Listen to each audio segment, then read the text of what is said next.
नमस्कार मित्रांनो, आज आपण MRTP ॲक्ट 1966 पाहणार आहोत.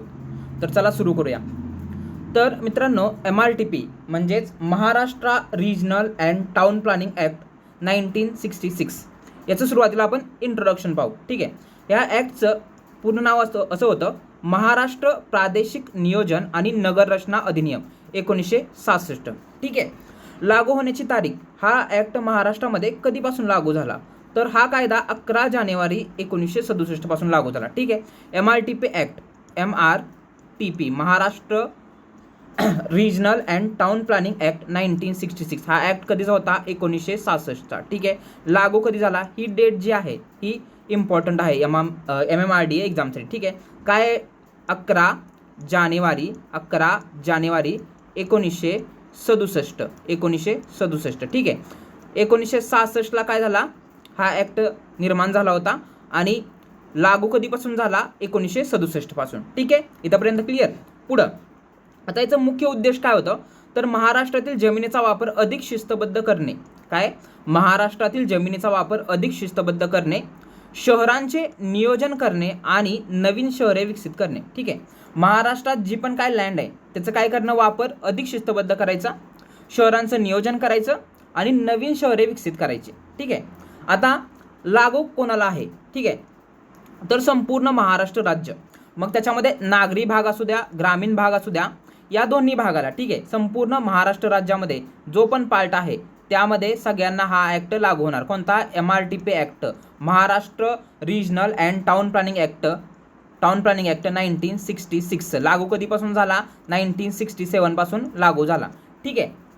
आता या कायद्याची मुख्य उद्दिष्ट पाहू की ऑब्जेक्टिव्ह काय आहेत. तर प्रादेशिक नियोजन रिजनल प्लॅनिंग हे काय महत्त्वाचं एक ऑब्जेक्टिव्ह आहे. काय? प्रादेशिक नियोजन रिजनल प्लॅनिंग केवळ शहरांचंच नाही तर संपूर्ण देशाचं विकास आराखडा तयार करणे. ठीक आहे. हे पहिलं काय होतं ऑब्जेक्टिव्ह याचं, तर रिजनल प्लॅनिंग फक्त शहरांचा नाही तर संपूर्ण प्रदेशाचा. मग त्याच्यामध्ये अर्बन एरिया असेल, रुरल एरिया असेल, त्या सगळ्यांचं काय करायचं, विकास आराखडा तयार करायचा, म्हणजेच काय डेव्हलपमेंट प्लॅन किंवा रिजनल प्लॅनिंग करायची. ठीक आहे. दुसरं काय, जमिनीचा वापर म्हणजे काय, लँड यूज कंट्रोल. ठीक आहे. दुसरं ऑब्जेक्टिव्ह असायचं, कोणती जमीन शेतीसाठी, उद्योगासाठी किंवा निवासासाठी वापरली जावी याचे नियम ठरवणे. ठीक आहे. दुसरा ऑब्जेक्टिव्ह काय, पहिला ऑब्जेक्टिव्ह काय आहे की रिजनल प्लॅन बनवायचा, म्हणजे काय केवळ शहरांचा नसेल, शहरांचाच नाही तर मग संपूर्ण प्रदेश, त्याच्यामध्ये ग्रामीण भाग आला, अर्बन भाग आला. ठीक आहे. तर याचा काय बनवायचा, डेव्हलपमेंट प्लॅन बनवायचा. हे मेन ऑब्जेक्टिव्ह आहे. दुसरा ऑब्जेक्टिव्ह काय आहे की कोणती जमीन म्हणजे यूज ऑफ लँड. ठीक आहे. लँड यूज कंट्रोल कसा करायचा, त्यासाठी काय, कोणती जमीन शेतीसाठी, उद्योगासाठी किंवा निवासासाठी वापरली जावी याचे नियम ठरवणे. ठीक आहे. आता तिसरं जे ऑब्जेक्टिव्ह आहे ते काय आहे, तर सार्वजनिक सुविधा, त्याच्यामध्ये पब्लिक ॲम्युनिटीजमध्ये काय, तर रस्ते, बागा, शाळा, दवाखाने आणि खेळाची मैदाने यासाठी जमिनी आरक्षित करणे. ठीक आहे. या ॲक्टचं महत्त्वाचा उद्देश काय की पब्लिक ॲम्युनिटी, त्याच्यामध्ये काय रस्ते असतील, बागा असतील, शाळा, दवाखाने आणि खेळाची मैदाने यासाठी जमिनी आरक्षित करणे. ठीक आहे. आता आणखी चौथं जे काय आहे ऑब्जेक्टिव्ह ते काय आहे, अनधिकृत बांधकाम रोखणे. म्हणजे काय, नियोजित क्षेत्रातील बेकायदेशीर बांधकामांवर नियंत्रण मिळवणे आणि कारवाई करणे. ठीक आहे. या ॲक्टचे काय बघितले, उद्देश बघितले. हा ॲक्ट कधीचा होता? 1966चा ॲक्ट होता. इनॅक्ट कधी झाला, तर 11 जानेवारी 1967ला हा ॲक्ट काय झाला, लागू झाला. कुठं लागू झाला? संपूर्ण महाराष्ट्रात लागू झाला. याचे उद्देश काय होते, तर शहरांचंच नाही, उद्देश काय तर शहरांचं नाही तर संपूर्ण प्रदेशाचा विकास आराखडा तयार करायचा, लँड यूज कंट्रोल म्हणजे कोणती जमीन शेतीसाठी असेल, उद्योगासाठी किंवा निवासासाठी वापरली जावे याचे नियम ठरवणे. त्यानंतर सार्वजनिक सुविधा म्हणजेच काय, पब्लिक ॲम्युनिटी, त्याच्यामध्ये रस्ते आले, बाग आले, शाळा आले, दवाखाने, खेळाची मैदाने यासाठी काय जमीन आरक्षित करणे. आणि अनधिकृत जे पण बांधकाम आहे, इलिगल जे पण बांधकाम होतंय, अनधिकृत होतंय ते काय करणं, रोखणे. ठीक आहे. म्हणजे नियोजित क्षेत्रातील बेकायदेशीर बांधकामावर नियंत्रण मिळवणे या आणि कारवाई करणे या काय होते कायद्याचे मुख्य उद्दिष्ट आहेत, म्हणजे की ऑब्जेक्टिव्ह आहेत. आता पुढं आता या कायद्याची व्याप्ती आणि अधिकार, स्कोप आणि ऑथॉरिटी पाहू. ठीक आहे. तर या कायद्यामध्ये त्रिस्तरीय नियोजन आहे, म्हणजे 3 टियर प्लॅनिंग केलं जातं या कायद्यामध्ये. 3 स्तर कोणते? पहिला रिजनल प्लॅन, म्हणजे प्रादेशिक स्तरावर जो प्लॅन तयार केला जातो त्याला रिजनल प्लॅन असं म्हटलं जातं. त्यानंतर पुढं डेव्हलपमेंट प्लॅन काय शहर स्तरावर जो पण DP आपण म्हणतो DP सँक्शन रोड आहे, ठीक आहे, DP म्हणजे डेव्हलपमेंट प्लॅन, ठीक आहे. पुढं टाउन प्लॅनिंग स्कीम TPS ह्या कोणता स्थानिक स्तरावर, म्हणजे 3 स्टियर रचना कोणकोणते, पहिल्यांदाला रिजनल प्लॅन, पहिला कोणता रिजनल प्लॅन हा काय असतो प्रादेशिक स्तरावर असतो. रिजनल प्लॅन कुठे असतो प्रादेशिक स्तरावर रिजनल प्लॅन. त्यानंतर काय आला DP म्हणजे काय डेव्हलपमेंट प्लॅन कुठं आला शहर स्तरावर. आणि परत काय आला टाउन प्लॅनिंग स्कीम कोणताही एक म्हणजे स्थानिक स्तरावरती जे पण एरिया असेल त्याच्यावर आपण काय टाउन प्लॅनिंग स्कीम हे करतो. म्हणजे ही झाली या कायद्याची व्याप्ती. हा कायदा रूरल प्लॅन, डिस्ट्रिक्ट प्लॅन आणि TPS या 3 हे काय 3 टियर प्लॅनिंग या कायद्यामध्ये येते, ठीक आहे. पुढं अंमलबजावणी संस्था कोणत्या आहेत, ही जी 3 टियर प्लॅनिंग आहे याच्यामध्ये कोणकोणत्या अंमलबजावणी संस्था आहेत, म्हणजे काय महानगरपालिका आली, नगरपालिका आली, पंचायत समिती आली, नगरपंचायत आली, विशेष नगर नियोजन प्राधिकरणे उदाहरणार्थ MMRDA, सिडको, PMRDA एक्सेट्रा, ठीक आहे. त्या रिजनमध्ये ज्या पण अंमलबजावणी संस्था आहेत, म्हणजे शहरामध्ये महानगरपालिका असेल, नगरपालिका किंवा मग त्या भागातली जी पण अंमलबजावणी संस्था आहे ते काय करते अंमलबजावणी करते. म्हणजे काय पहिला याच्यामध्ये 3 महत्त्वाचे टियर लक्षात ठेवायचे. कोणते, एक रिजनल प्लॅन, दुसरा डेव्हलपमेंट प्लॅन आणि तिसरा टाउन प्लॅनिंग स्कीम, ठीक आहे. या कायद्याची व्याप्ती बघितली. पुढं नेक्स्ट पॉईंट असा आहे कायद्याची रचना काय आहे, स्ट्रक्चर ऑफ द ॲक्ट. या ॲक्टचं स्ट्रक्चर काय आहे, एक्झॅक्ट स्ट्रक्चर काय आहे. तर या कायद्यात एकूण 9 मुख्य प्रकरणे म्हणजे काय 9 चॅप्टर आहेत, 165 कलम आहेत, 165 काय आहेत सेक्शन आहेत आणि 2 अनुसूची म्हणजे शेड्यूल आहेत, ठीक आहे. लक्षात काय ठेवणार याच्यामध्ये, तर हा ॲक्ट कधी 1966चा आहे. कोणता ॲक्ट 1966चा हा ॲक्ट आहे. लागू कधी झाला 11 जानेवारी 1967ला लागू झाला. याच्यामध्ये काय आहेत, याच्यामध्ये 165 काय आहेत 165 कलम आहेत. त्याच्यामध्ये 9 काय आहेत चॅप्टर आहेत, 9 चॅप्टर 165 कलमे आणि 2 काय आहेत 2 शेड्यूल आहेत, 2 शेड्यूल, ठीक आहे. महत्त्वाची गोष्ट काय आहे, हा ॲक्ट कोणता आपला MRTP ॲक्ट कधीचा ॲक्ट होता 1966चा ॲक्ट होता. लागू कधी झाला 11 जानेवारी 1967 मध्ये लागू झाला. 9 चॅप्टर आहे त्याच्यामध्ये काय 9 चॅप्टर आहेत, 165 काय आहेत कलम आहेत त्याच्यामध्ये आणि 2 काय आहेत 2 शेड्यूल आहेत, ठीक आहे. आणि हा ॲक्ट संपूर्ण महाराष्ट्रासाठी लागू आहे. हा ॲक्ट जो आहे तो काय आहे संपूर्ण महाराष्ट्रासाठी लागू आहे. मग त्याच्यामध्ये रूरल पार्ट आला, अर्बन पार्ट आला, सगळ्यासाठी हा ॲक्ट लागू आहे. आता पुढं नेक्स्ट काय आहे याच्यामध्ये, तर याच्यामध्ये आपण आता एक चॅप्टर 9 चॅप्टर इन डिटेल त्याच्यामध्ये कोणते सेक्शन आहेत हा ॲक्ट इन डिटेल पाहणार आहोत. इन डिटेल म्हणजे आपला जो MMRDA साठी 10 मार्क्ससाठी काय आहे GSचा सेक्शन आहे त्याच्यामध्ये अराउंड 4 ते 5 क्वेश्चन या ॲक्टवरती एक्सपेक्टेड आहेत, 4 ते 5 क्वेश्चन, ठीक आहे. तर मग आपण 9 चॅप्टरमध्ये जे पण इम्पॉर्टंट सेक्शन आहेत, जे पण इम्पॉर्टंट आर्टिकल आहेत ते आपण पाहणार आहोत. हा ॲक्ट इन डिटेल आपण पाहणार आहोत जे MMRDAच्या दृष्टिकोनातून इम्पॉर्टंट आहे ते, ठीक आहे. चला चॅप्टर 1 काय आहे, चॅप्टर 1 आहे प्राथमिक म्हणजे प्रिलिमिनरी. इनडायरेक्टली कोणताही चॅप्टर 1 जो असतो तो काय असतो प्रिलिमिनरी, म्हणजे त्याच्यामध्ये प्रिलिमिनरी इन्फॉर्मेशन जे असते चॅप्टर 1 मध्ये असते प्रिलिमिनरी इन्फॉर्मेशन, ठीक आहे. पुढं चॅप्टर 1 काय आहे, हे कलम या कायद्याचे ओळख करून देते. यामध्ये प्रामुख्याने 2 उपकलम आहेत, ठीक आहे. चॅप्टर 1 आहे त्याच्यामध्ये काय 2 उपकलम आहेत, 2 उपकलम A आणि B, ठीक आहे. 2 काय आहेत उपकलम आहेत. चॅप्टर 1 त्याच्यामध्ये 2 उपकलम आहेत, ठीक आहे. पुढं आता कलम 1 मध्ये काय संक्षिप्त नाव, व्याप्ती आणि प्रारंभ. कलम 1 मध्ये काय आहे तर सुरुवातीला ॲक्टचं संक्षिप्त नाव काय आहे, त्याची व्याप्ती कुठंपर्यंत आहे, त्याचा प्रारंभ, ठीक आहे. आता हे कलम कायदेशीर चौकट दर्शवते, ठीक आहे. नाव काय आहे या ॲक्टचं नाव काय आहे, अधिकृत नाव आहे महाराष्ट्र प्रादेशिक नियोजन आणि नगररचना अधिनियम 1966 आहे, ठीक आहे. हे काय कायदेशीर चौकट दर्शवते. या ॲक्टचं नाव काय आहे महाराष्ट्र प्रादेशिक नियोजन आणि नगररचना अधिनियम 1966, ठीक आहे. आता या ॲक्टची व्याप्ती काय, हा कायदा संपूर्ण महाराष्ट्र राज्यासाठी लागू आहे. याची व्याप्ती काय, हा जो कायदा आहे तो काय संपूर्ण महाराष्ट्र राज्यासाठी लागू आहे. आणि प्रारंभ काय राज्य सरकारने राजपत्रात जाहीर केल्यानुसार हा कायदा 11 जानेवारी 1967 पासून लागू झाला, ठीक आहे. म्हणजे काय तर या ॲक्टचे नाव काय, हा ॲक्ट कधी होता 1966चा ॲक्ट होता, ठीक आहे. लागू कधीपासून झाला 11 जानेवारी 1967 पासून लागू झाला. याच्यामध्ये 9 काय आहेत 9 चॅप्टर आहेत, त्यानंतर 165 काय आहेत कलम आहेत आणि 2 शेड्यूल आहेत, 2 काय आहेत शेड्यूल, 2 शेड्यूल आहेत. ठीक आहे, हे काय झालं ॲक्ट विषय झालं. आता कलम 2, हे कलम 1 मध्ये काय आहे, तर कलम 1 मध्ये संक्षिप्त नाव आहे, व्याप्ती आणि प्रारंभ. संक्षिप्त नाव म्हणजे कायद्याचे नाव आहे, व्याप्ती म्हणजे हा कायदा कोणत्या म्हणजे संपूर्ण महाराष्ट्रात लागू आहे ही व्याप्तीमध्ये झालं. प्रारंभ काय, राज्य सरकारने राजपत्रात जाहीर केल्याप्रमाणे हा कायदा 11 जानेवारी 1967 पासून लागू झाला. ठीक आहे, पुढं आता महत्त्वाच्या व्याख्या कलम 2 मध्ये काय आहे, तर व्याख्या आहेत.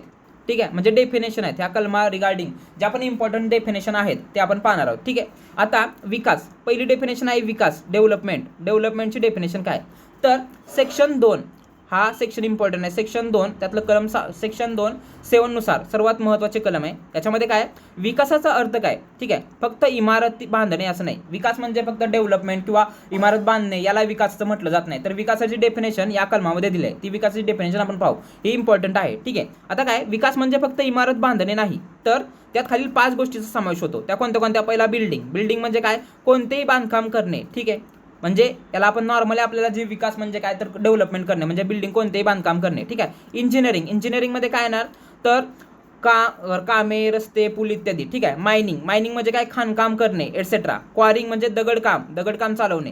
पुढे काय, मटेरियल चेंज. मटेरियल चेंजमध्ये काय, जमिनीच्या किंवा इमारतीच्या वापरामध्ये मोठे बदल करणे.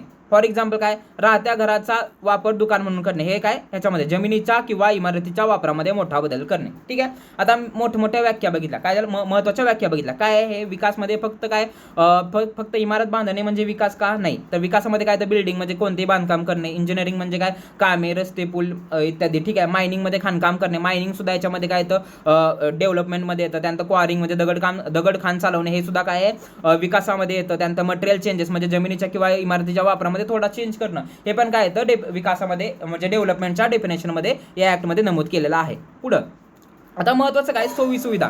ठीक आहे, म्हणजे अम्युनिटीजची काय डेफिनेशन दिलेलं आहे ह्याच्यामध्ये या ऍक्टमध्ये, तर अम्युनिटी सेक्शन 2(2) नुसार अम्युनिटीची डेफिनेशन दिली. ती काय सांगितली, नियोजन प्राधिकरणाने नागरिकांसाठी दिलेल्या सुविधा. ठीक आहे, नियोजन प्राधिकरण म्हणजे जे पण प्राधिकरण डेव्हलपमेंट म्हणजे प्लॅनिंग ऑथॉरिटी असेल, तर त्यासाठी त्यांनी जो नागरिकांना कोणत्या सुविधा दिल्या पाहिजेत, त्यामध्ये रस्ते, रोड्स. ठीक आहे, पथदिवे म्हणजे स्ट्रीट लाईट, पाणी पुरवठा म्हणजे वॉटर सप्लाय, सांडपाण्याची व्यवस्था म्हणजे सिवरेज सिस्टम, सार्वजनिक बागा, शाळा, दवाखाने आणि खेळाची मैदाने.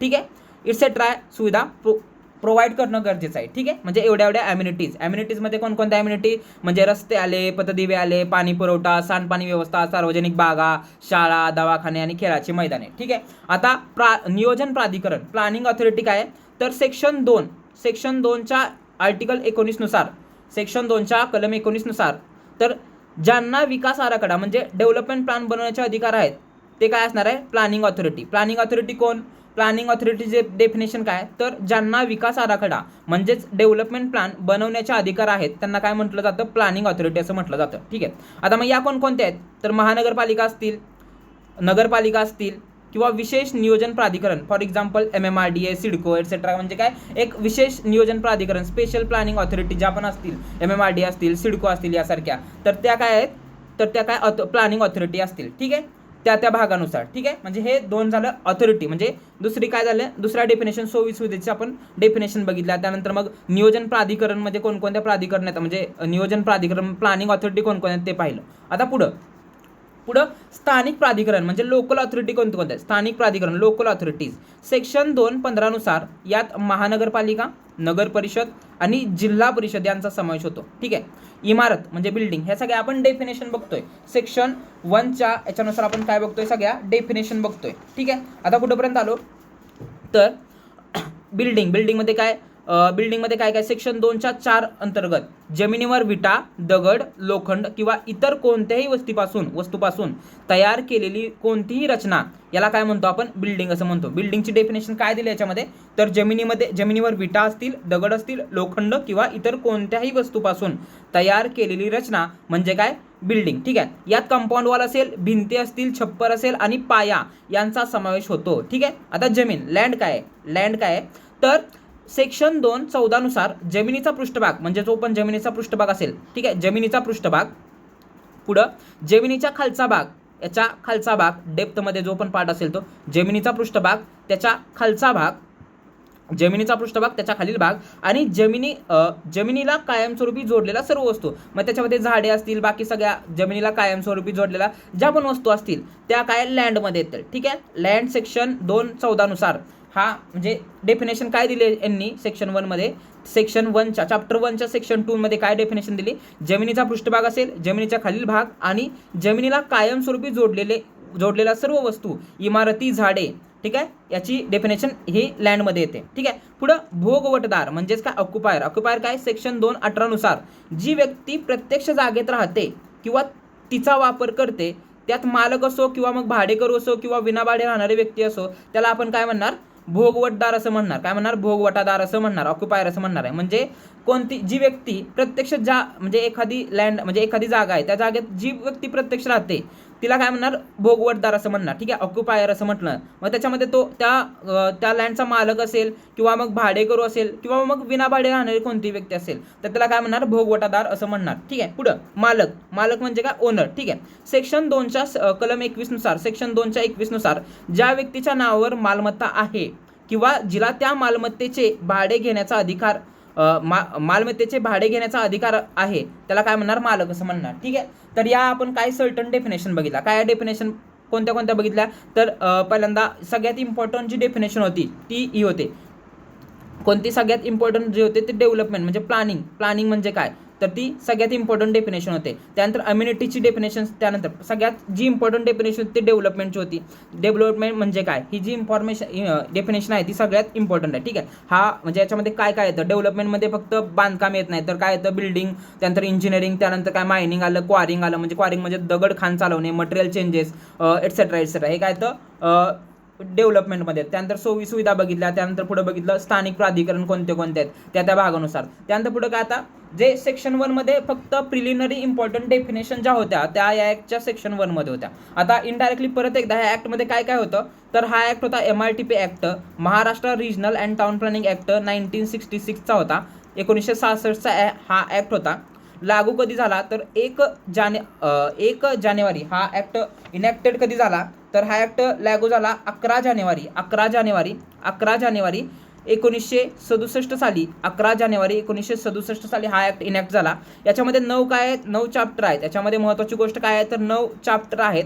9 चॅप्टर, त्यानंतर काय 165 कलम आहेत आणि 2 शेड्यूल आहेत. 2 काय शेड्यूल आहेत. ठीक आहे. 9 चॅप्टरमध्ये पहिला जो चॅप्टर आहे तो पहिला चॅप्टर काय होता, पहिला चॅप्टर होता प्रिलिमिनरी. त्याच्यामध्ये डेफिनेशन इम्पॉर्टंट होत्या. ठीक आहे. हा ॲक्ट कुठं लागू होतो, ॲक्टची रचना काय आहे, ठीक आहे, डेफिनेशन बघितला. त्याच्यामध्ये सगळ्यात महत्त्वाची डेफिनेशन बघितली डेव्हलपमेंटची. त्यानंतर ॲम्युनिटीज कोणत्या, प्लॅनिंग ऑथॉरिटी कोणत्या आहेत. 3 टियर सिस्टम बघितली आपण. 3 टियर सिस्टममध्ये काय बघितलं, रिजनल प्लॅन बघितला, ती प्रादेशिक तत्वावर असतं. त्यानंतर डेव्हलपमेंट प्लॅन बघितला, तो शहर स्तरावर असतं. आणि परत बघितले टाउन प्लॅनिंग स्कीम बघितली. ठीक आहे. मग एखादा कोणताही स्थानिक पातळीचा जो पण एरिया असेल त्याच्यावर टाउन प्लॅनिंग स्कीम वेल्ड असते हे बघितलं. ठीक आहे. आता हे आर्टिकल म्हणजे सेक्शन 1 जो होता म्हणजे चॅप्टर 1 होता तो संपला. चॅप्टर 1 मध्ये जे पण इम्पॉर्टंट होते ते आपण बघितलं. ठीक आहे. आता याच्यामध्ये चॅप्टर 2 जो आहे या ऍक्ट मधला चॅप्टर 2 आहे प्रादेशिक योजना म्हणजेच काय रिजनल प्लॅन. आता जो इम्पॉर्टंट आहे याच्यामध्ये आपण 3 टियर सिस्टम बघितलं रिजनल प्लॅन, तो आता चॅप्टर 2 मध्ये रिजनल प्लॅन पासून सुरू करू. ठीक आहे. तर याच्यामध्ये काय तर या प्रकरणाचा मुख्य उद्देश केवळ एका शहराचा विचार न करता एका मोठ्या प्रदेशाचा विचार करायचा. म्हणजे सपोज हा महाराष्ट्र आहे, महाराष्ट्रामध्ये अनेक शहर आहेत, तर एका पर्टिक्युलर सिटीचा विचार न करता पूर्ण काय करायचं, मोठ्या प्रदेशाचा विचार करायचा. हा पूर्ण मोठ्या प्रदेशाचा विचार करायचा त्याला काय म्हणतो रिजनल प्लॅन असं म्हटलं जातं. ठीक आहे. टाउन प्लॅनिंग स्कीम काय करते, एका छोट्या पार्टचा काय करते विचार करून ते टाउन प्लॅनिंग स्कीम डेव्हलप करते. डेव्हलपमेंट प्लॅन एका शहर लेवलच्या सिटीचा विचार करते. रिजनल प्लॅन म्हणजे एका सिटीचा विचार न करता पूर्ण म्हणजे रुरल पार्ट असेल, शहरी पार्ट असेल, सगळ्याचा विचार रिजनल प्लॅनमध्ये केला जातो. ठीक आहे. आता या प्रकरणाचा मुख्य उद्देश बघितला काय की एका छोट्या शहराचा विचार न करता मोठ्या प्रदेशाचा विचार करायचा. उदाहरणार्थ मुंबई महानगर प्रदेश असेल, MMRD रिजन असेल किंवा एटसेट्रा. ठीक आहे. MMR रिजन असेल, एकत्रित विचार करणे हा होय. ठीक आहे. आता पुढं सेक्शन 2 म्हणजे चॅप्टर 2 मधलं जे सेक्शन पहिला म्हणजे जे पहिलं इम्पॉर्टंट आहे ते काय आहे तर इस्टॅब्लिशमेंट ऑफ अ रिजन, ठीक आहे, सेक्शन 3 नुसार. आता हा सेक्शन आपल्याला ॲज इट इज पाठ करायचा आहे, ठीक आहे. सेक्शन 1 जो चॅप्टर 1 बघितला त्याच्यामध्ये आपण काही डेफिनेशन बघितला, त्या डेफिनेशन ॲज इट इज विचारतील. डेव्हलपमेंटचे डेफिनेशन ॲक्टमध्ये काय आहे, ठीक आहे. तर आता हे जे सेक्शन इथून पुढे येणार आहे ते सेक्शन आपल्याला काय करायचे, पाठ करायचे, ठीक आहे. प्रादेशिक क्षेत्राची स्थापना म्हणजे इस्टॅब्लिशमेंट ऑफ द रिजन हे सेक्शन 3 नुसार येते, ठीक आहे. सेक्शन 3 नुसार काय येतं, तर प्रादेशिक क्षेत्राची स्थापना म्हणजेच काय, इस्टॅब्लिशमेंट ऑफ द रिजन, ठीक आहे. राज्य सरकार काय करतं, अधिकृत राजपत्रात नोटीस काढून एखाद्या क्षेत्राला प्रादेशिक क्षेत्र म्हणून घोषित करते. सरकार या क्षेत्राच्या सीमा बाउंड्रीज फिक्स करते आणि त्यात बदलही करू शकते, ठीक आहे. राज्य सरकार काय करतं, सपोज एखादा पार्ट आहे, एखादं क्षेत्र आहे, हे XYZ एवढं क्षेत्र आहे, याला काय केलं, रिजनल प्लॅन म्हणून घोषित केलं, ठीक आहे. त्याची बाउंड्री फिक्स करते आणि त्या क्षेत्राला रिजनल प्लॅन म्हणून काय करतं, घोषित करते. हे कशानुसार करतं, establishment of the regional plan हा काय झाला, सेक्शन 3 नुसार काय करते, राज्य सरकार काय करतं, त्याला काय करतं, रिजनल प्लॅन म्हणून घोषित करतं, त्याच्या बाउंड्री फिक्स करतं, ठीक आहे. आणि याच्या ज्या बाउंड्री आहेत त्या नंतर चेंजही करू शकतं, ठीक आहे. त्यांच्याकडे काय असतात, राईट असतात, त्या बाउंड्री नंतर चेंजही करू शकतं. इथंपर्यंत समजलं काय. सेक्शन 3 काय सांगतो, तर establishment of the region, MMRD म्हणजे हा जो ऍक्ट आहे MRTP ऍक्ट 1966 नुसार सेक्शन 3 काय सांगतं, तर राज्य सरकार अधिकृत नोटीस काढून एखाद्या क्षेत्राला प्रादेशिक क्षेत्र म्हणजे रिजन म्हणून घोषित करते आणि या क्षेत्राच्या सीमा ज्यामध्ये बाउंड्रीज आहेत त्या निश्चित करते आणि त्यात बदलही करू शकते. सेक्शन 3 नुसार काय करतं, इस्टॅब्लिशमेंट ऑफ द रिजन करतं, ठीक आहे. पुढं आता त्यानंतर दुसरा सेक्शन 4 काय सांगतं, सेक्शन 4 सांगतं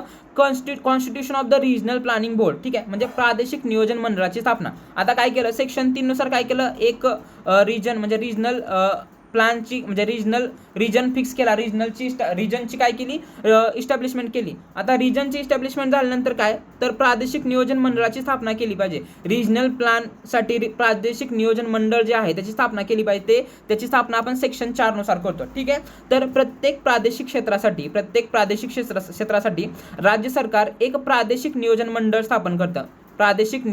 स्थापन करते. मंडळाची रचना एक अध्यक्ष. आता हे जे आहेत ते व्हेरी इम्पॉर्टंट आहे, ठीक आहे. हा क्वेश्चन विचारतो. आता काय करतो, सेक्शन 3 नुसार एक काय केलं, रिजनल प्लॅन इस्टॅब्लिश केला, ठीक आहे. आता सेक्शन 4 नुसार काय करतो, की प्रादेशिक मंडळची काय करतो, स्थापना करतो. मग ते जे प्रादेशिक मंडळ स्थापन करणार आहे त्याच्यामध्ये कमिटीमध्ये कोणते मेंबर असणार आहेत, ठीक आहे. तर एक अध्यक्ष असतो, काय असतो, एक चेअरमन असतो, काय असतो त्याच्यामध्ये, एक चेअरमन राज्य सरकार नियुक्त करते, ठीक आहे. जो चेअरमन आहे त्या चेअरमनला कोण नियुक्त करतं, राज्य सरकार नियुक्त करतं, ठीक आहे. पुढं नगर रचना संचालक, दुसरा कोण असतो त्याच्यामध्ये, नगर रचना संचालक असतो. संचालक म्हणजे काय, डायरेक्टर ऑफ टाउन प्लॅनिंग. एक कोण असतो, चेअरमन असतो त्याच्यामध्ये.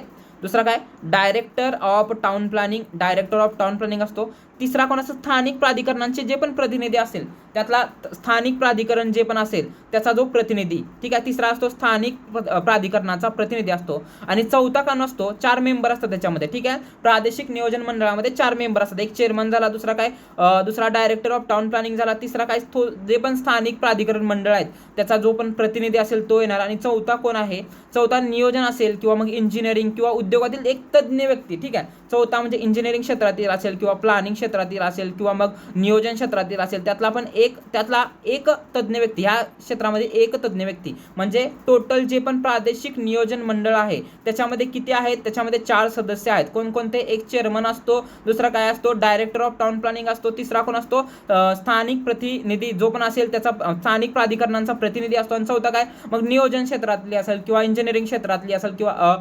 उद्योगातील असेल त्यातला एक काय असतो, तज्ज्ञ व्यक्ती असतो. म्हणजे याच्यामध्ये काय असतं, प्रादेशिक नियोजन मंडळामध्ये बॉडी जी असते त्याच्यामध्ये काय असतात, 4 मेंबर असतात, ठीक आहे. आता सेक्शन 3 नुसार काय केलं आपण, काय की establishment of the region establish केला, ठीक आहे. सेक्शन 4 नुसार काय केलं, तर प्रादेशिक नियोजन मंडळाची स्थापना केली सेक्शन 4 नुसार. हे जे आर्टिकल मी जे सांगतोय, सेक्शन जे सांगतोय, आपण बघतोय चॅप्टर 2 बघतोय. चॅप्टर 2 मधला सेक्शन 3 बघितला, सेक्शन 4 बघितला. सेक्शन 4 काय करतो, तर रिजनल प्लॅनिंगची काय करतो, नियोजन म्हणजे प्रादेशिक नियोजन मंडळाची स्थापना करतो. आता पुढं आता आपण मंडळ स्थापन केलं तर मंडळाचे कामकाज आणि कर्मचारी कोणकोणते असणार, सेक्शन 5 ते 11 पर्यंत. हे नॉर्मली हे फक्त सेक्शन 3 आणि 4 इम्पॉर्टंट आहे. त्यानंतर 5 ते 11 हे फक्त लक्षात ठेवायचं. काय याच्यामध्ये 5 ते 11 पर्यंत काय, तर मंडळाचे कामकाज आणि जे पण कर्मचारी असतील ते 5 ते 11 मध्ये येतात. सॉरी, ठीक आहे. मंडळाचे कामकाज आणि कर्मचारी जे काय सेक्शन 5 ते 11 मध्ये येतात, ठीक आहे. मंडळ स्वतःचे नियम बनवू शकते, सरकार मंडळासाठी आवश्यक कर्मचारी आणि निधी पुरवते. जर एखादे मंडळ बरखास्त झाले तर त्याचे सर्व अधिकार राज्य सरकारकडे असतात. ठीक आहे. पहिल्यांदा काय सेक्शन 3 नुसार काय केलं, एक रिजन इस्टॅब्लिश केला. त्यानंतर त्यासाठी एक मंडळ निर्माण केलं. त्याच्यामध्ये 4 सदस्य असतात. एक चेअरमन असतो, त्यानंतर म्हणजे डायरेक्टर ऑफ टाउन प्लॅनिंग असतो, त्यानंतर जे स्थानिक पातळीमध्ये जे पण हे असेल प्रतिनिधी असेल तो असतो, त्यानंतर इंजिनिअरिंग असेल अर्बन क्षेत्रातील किंवा उद्योग या क्षेत्रातील एक प्रतिनिधी असतो. म्हणजे हे 4 काय असतात त्याच्यामध्ये मेंबर असतात. त्यानंतर 5 ते 11 मध्ये त्यांचे पण जे पण ह्या 4 टीम लीडर आहेत त्यासाठी काय असणार, त्यांची काय असणार, एक टीम कोर टीम असणार आहेत. त्यासाठी जे कर्मचारी आहेत ते किती असणार आहेत, सेक्शन 5 ते 11 मध्ये असणार आहेत. त्यानंतर पुढे मंडळ स्वतःचे नियम बनवू शकते. हे जे मंडळ जे आहे जे इस्टॅब्लिश केलंय सेक्शन 4 नुसार ते स्वतःचे काय बनवू शकते, स्वतःचे नियम बनवू शकते. आणि जर मंडळासाठी आवश्यक कर्मचारी आणि निधी पुरवते, म्हणजे सरकार जो आहे ते सरकार काय करते, मंडळासाठी आवश्यक कर्मचारी आणि निधी पुरवते. जर एखादे मंडळ बरखास्त झाले, हे जे मंडळ आहे ते बरखास्त झाले, तर मग त्याचे सर्व जे पण अधिकार आहेत ते कुठे जातात, राज्य सरकारकडे जातात. ठीक आहे. सेक्शन 5 ते 11 नुसार काय आलं, मंडळाचे कामकाज आणि कर्मचारी सेक्शन 5 ते 11 नुसार येतात. त्यानंतर पुढं आता जो पुढं आहे ते काय आहे, प्रादेशिक योजनेचे स्वरूप म्हणजे content of the regional plan. आपण रिजनल जो एरिया आहे तो काय इस्टॅब्लिश केला. त्यानंतर त्यासाठी आपण मंडळ स्थानिक प्रादेशिक मंडळ स्थापन केलं एक सेक्शन 4 नुसार. आता त्यानंतर सेक्शन 12 डायरेक्ट इम्पॉर्टंट आहे. त्यानंतर 5 ते 11 काय आहे की त्याचे जे पण कर्मचारी आहेत ते 5 ते 11 मध्ये आले. आता सेक्शन 12 काय आला, सेक्शन 12 चॅप्टर 2 मधला सेक्शन 12 काय सांगतो, content of the regional plan. जे पण रिजनल प्लॅन आहे त्याच्यामध्ये काय काय कंटेंट आहे. ठीक आहे. म्हणजे कशासाठी काम केलं जातं, रिजनल प्लॅन बनवला जातो. ठीक आहे. तर प्रादेशिक योजनेत खालील गोष्टींचे नियोजन असते. कोणकोणते, लँड यूज म्हणजे जमिनीचा वापर, पहिले काय शेती असेल, निवासी, औद्योगिक आणि व्यावसायिक क्षेत्रांचे वाटप. ठीक आहे. जमिनीचा यूज मध्ये काय, शेतीसाठी किती जमीन, निवासी क्षेत्रांसाठी किती, औद्योगिक क्षेत्रांसाठी किती, व्यावसायिक क्षेत्रांसाठी किती, या क्षेत्रांचे वाटप. ठीक आहे. त्यानंतर इन्फ्रास्ट्रक्चर मध्ये काय, महामार्ग असतील, रेल्वे मार्ग असतील, विमानतळ असेल आणि जलमार्गांचे नियोजन हे याच्यामध्ये येतं. त्यानंतर पुढे काय येतं, रिझर्वेशन मध्ये काय, राष्ट्रीय उद्याने असतील, वनक्षेत्रे असतील आणि मोठ्या मोकळ्या जागा, यासाठी किती लँड रिझर्व केली पाहिजे हे सगळं नियम रिजनल प्लॅन हे बनवतं. ठीक आहे. ह्या content of the regional plan मध्ये येतो. त्यानंतर पुढे काय, त्यानंतर पब्लिक सर्व्हिसेस मध्ये काय, पाणी पुरवठा असेल, वीज प्रकल्प असेल, सांडपाणी प्रक्रिया केंद्रांसाठी जागा निश्चित करणे, हे सगळं काय येतं रिजनल प्लॅनच्या कंटेंटमध्ये येतं सेक्शन 12 नुसार. ठीक आहे. हे झालं सेक्शन 12. त्यानंतर पुढं आता सर्वेक्षणाचा अधिकार सेक्शन 13 काय म्हणतो की तुम्हाला जे पण या प्लॅन जे इस्टॅब्लिशमेंट प्लॅनमध्ये जे पण अधिकारी असतील त्यांना सर्वे करायचा अधिकार आहे. म्हणजे योजना तयार करण्यासाठी मंडळ त्या क्षेत्राचे संपूर्ण सर्वेक्षण म्हणजे सर्वे करते. ठीक आहे. मंडळाच्या अधिकाऱ्यांना कोणत्याही जमिनीवरती जाऊन मोजणी किंवा सर्वेक्षण करण्याचा अधिकार असतो. सेक्शन 13 काय सांगतं की जे पण ते मंडळाचे अधिकारी आहेत त्या मंडळाच्या अधिकाऱ्यांना त्या क्षेत्रावरती जाऊन कोणत्याही त्या भागातल्या रिजनल प्लॅन जे पण इस्टॅब्लिश झालाय त्या भागातल्या कोणत्याही क्षेत्रावरती जाऊन सर्वे करण्याचा अधिकार असतो सेक्शन 13 नुसार. ठीक आहे. पुढं आता सेक्शन 14 काय म्हणतो तर मसुदा तयार केला जातो. ठीक आहे. Preparation of the draft. आता जो पण सर्वे वगैरे केला, पहिल्यांदा काय केलं, एक रिजन इस्टॅब्लिश केल्यानंतर त्यासाठी मंडळ डेव्हलपमेंट केलं, त्यानंतर मंडळ स्थापन झाल्यानंतर त्यासाठी कर्मचारी आले, कर्मचाऱ्यानंतर मग त्यांनी सर्वे वगैरे केला. त्यानंतर सेक्शन 14 काय सांगतो तर आता एक सर्वे वगैरे करून झाल्यानंतर प्रिपरेशन ऑफ द ड्राफ्ट, एक ड्राफ्ट तयार केला जातो. म्हणजे काय, मसुदा योजना तयार करणे. ठीक आहे. सेक्शन 14 नुसार मसुदा रिजनल प्लॅनसाठी मसुदा तयार करणे, हे जे सेक्शन सांगतो ते व्हेरी इम्पॉर्टंट सेक्शन आहे MMRDA साठी. ठीक आहे. हे ॲज इट इज लक्षात ठेवायचे. ठीक आहे. आता पुढे मसुदा योजना तयार करणे सेक्शन 14 नुसार. ठीक आहे. मंडळ सुरुवातीला एक मसुदा योजना ड्राफ्ट प्लॅन तयार करते. ही योजना जनतेसाठी खुली केली जाते आणि राजपत्रात प्रसिद्ध केली जाते. ठीक आहे. म्हणजे काय काय केलं जातं, preparation of the draft plan म्हणजे रिजनल प्लॅन तयार केला जातो आणि तयार केल्यानंतर जनतेसाठी म्हणजे त्यात काय चेंजेस असतील, जनतेचा काय म्हणजे सजेशन असतील ते घेतले जातात, खुले केले जातात आणि मग काय राजपत्रात प्रसिद्ध केलं जातं सेक्शन 14 नुसार. आता पुढं सेक्शन 14 झाला. त्यानंतर पुढं सेक्शन 14 झाल्यानंतर सेक्शन 15 काय म्हणतो, चॅप्टर 2 मधला सेक्शन 15 काय म्हणतो तर सेक्शन 15 काय, ऑब्जेक्शन आणि सजेशन. आता काय केलं आपण जनतेसाठी म्हणजे काय केलं, रिजनल प्लॅन म्हणजे मसुदा तयार केला. मसुदा तयार केल्यानंतर तो मसुदा जनतेसाठी खुला केला. मसुदा तयार केला, जनतेसाठी खुला केला. ठीक आहे. जनतेसाठी खुला केल्यानंतर काय, योजना प्रसिद्ध झाल्यानंतर सामान्य नागरिक आणि स्थानिक संस्थांना आपल्या हरकती म्हणजे हरकती नोंदवण्यासाठी वेळ दिला जातो. मंडळ या हरकतींवर विचार करण्यासाठी एक समिती नेमू शकते. ठीक आहे. म्हणजे आता मसुदा तयार केल्यानंतर मसुदा राजपत्रात प्रसिद्ध केल्यानंतर मग नागरिक असतील, मग स्थानिक संस्था असतील, त्या आपल्या म्हणजे आपली ज्या पण हरकती असतील ते नोंदवण्यासाठी त्यांना वेळ दिला जातो. आणि मग या हरकती नोंदवल्यानंतर त्यावर विचार करण्यासाठी जे पण मंडळ आहे ते काय करू शकतं, समिती नेमू शकतं. हे सेक्शन 15 नुसार हरकती व सूचना मागवणे सेक्शन 15 नुसार. ठीक आहे. पुढं आता हरकती आणि सूचना मागवल्यानंतर पुढे काय केलं जातं, सरकारकडे मंजुरीसाठी पाठवला. सेक्शन 16 नुसार हा जो रिजनल प्लॅन आहे, सेक्शन 16 नुसार परत काय केला जातो, मंजुरीसाठी पाठवला जातो. सेक्शन 16 नुसार हा जो रिजनल प्लॅन आहे तो काय केला जातो, मंजुरीसाठी पाठवला जातो. हरकतींवर विचार केल्यानंतर सुधारित योजना मंजुरीसाठी राज्य सरकारकडे पाठवली जाते. ठीक आहे, हरकतीवर विचार केल्यानंतर सुधारित योजना ज्या पण आहेत त्या काय केल्या जातात, राज्य सरकारकडे पाठवल्या जातील. ठीक आहे, आता परत एकदा इथपर्यंत जे पण घडामोड झाली ती एकदा आपण डिटेलमध्ये पाहू, शॉर्टमध्ये पाहू. आता पहिल्यांदा काय तर सेक्शन 3 काय म्हणत होता, सेक्शन 3 काय म्हणत होता की रिजनल प्लॅनची इस्टॅब्लिशमेंट केली, establishment of the regional plan, regional प्लॅनची आपण इस्टॅब्लिशमेंट केली. ठीक आहे, एक काय केला, एरिया इस्टॅब्लिशमेंट केला. ठीक आहे, सेक्शन 3 नुसार. सेक्शन 4 काय म्हटला, सेक्शन 4 काय म्हटला की त्यासाठी आपण मंडळाची म्हणजे प्रादेशिक नियोजन मंडळाची स्थापना केली. सेक्शन 4 नुसार काय केली, प्रादेशिक नियोजन मंडळ म्हणजे त्यासाठी प्रादेशिक नियोजन मंडळाची स्थापना केली. मग त्याच्यामध्ये 4 मेंबर असतात हे विचारलं जातं. एक कोण असतो, त्याच्यामध्ये एक चेअरमन असतो. दुसरा कोण असतो, एक कोण असतो त्याच्यामध्ये चेअरमन असतो. दुसरा कोण असतो, डायरेक्टर ऑफ टाउन प्लॅनिंग असतो. तिसरा कोण, जे पण मग स्थानिक प्राधिकरणाचे प्रतिनिधी असतील ते इथं तिसरा मेंबर असतात. आणि चौथा मेंबर काय असेल तर चौथा असेल इंजिनिअरिंग असेल, नियोजन असेल किंवा उद्योग तज्ञातील एक व्यक्ती असते. हे 4 काय असतात त्याच्यामध्ये मेंबर असतात. ठीक आहे, सेक्शन 4 नुसार. आता पुढे गेल्यानंतर 5 ते 11 मध्ये जे पण त्यांना कर्मचारी लागतात ते सेक्शन 5 ते 11 मध्ये आले. आणि पुढे मग 12, सेक्शन 12 काय म्हणतं, सेक्शन 12 म्हणतं की प्रादेशिक योजनेचे स्वरूप काय आहे. ठीक आहे, प्रादेशिक योजनेचे जे स्वरूप आहे ते सेक्शन 12 मध्ये येतं. फॉर एक्झाम्पल मग काय लँड यूज असेल, इन्फ्रास्ट्रक्चर असेल, त्याच्यामध्ये जे मेन कंटेंट काय आहे ते सेक्शन 12 मध्ये, त्या योजनेचा जो स्वरूप आहे ते सेक्शन 12 मध्ये येतं. त्यानंतर सेक्शन 13 काय म्हणतो, सर्वे करायचा अधिकार. आता हे जे अधिकार आहेत, हे जे त्यांचं बोर्ड मंडळ तयार झालंय तर सेक्शन 13 अंतर्गत हा कोणत्याही भागात जाऊन, हा जो प्लॅन तयार झालाय या प्लॅन मध्ये कोणत्याही भागात जाऊन ते सर्वे करू शकतात. ठीक आहे, आता त्यांनी सर्वे केला. मग सेक्शन 14 काय म्हणतो, सर्वे केल्यानंतर सेक्शन 14 म्हणतो आता ड्राफ्ट प्लॅन सुरुवात म्हणजे preparation of the draft plan म्हणजे काय, मसुदा तयार करा म्हणजे ड्राफ्ट प्लॅन तयार करायला सुरुवात करतो सेक्शन 14 नुसार. सेक्शन 15 का आता ड्राफ्ट प्लॅन तयार झाल्यानंतर सेक्शन 15 काय, जो पण ड्राफ्ट प्लॅन तयार झालाय तर त्याच्यानुसार आपण त्याच्यावर काय करू, ऑब्जेक्शन घेतो सेक्शन 15 नुसार. मग सेक्शन 15 नुसार ऑब्जेक्शन घेतले स्थानिक लोकांचे किंवा मग स्थानिक स्वराज्य संस्थेचे. ठीक आहे, ज्या पण तिथल्या हे असतील स्थानिक संस्था असतील त्यांच्याकडून ऑब्जेक्शन घेतले. त्यानंतर पुढे मग हा मसुदा जो आहे सेक्शन 16 नुसार सरकारकडे पाठवला जातो. सेक्शन 16 नुसार हा जो आहे तो सरकारकडे मंजुरीसाठी ड्राफ्ट प्लॅन पाठवला जातो. आणि हरकतींवर विचार केल्यानंतर सुधारित योजना मंजुरीसाठी राज्य सरकारकडे पाठवल्या जातात. पुढं आता राज्य सरकारकडे हा मंजुरीला पाठवले. राज्य सरकारची मंजुरी सेक्शन 17 नुसार मिळते. सेक्शन 17 नुसार काय मिळते तर राज्य सरकार हा प्लॅन जो आहे तो मंजूर करतो सेक्शन 17 नुसार.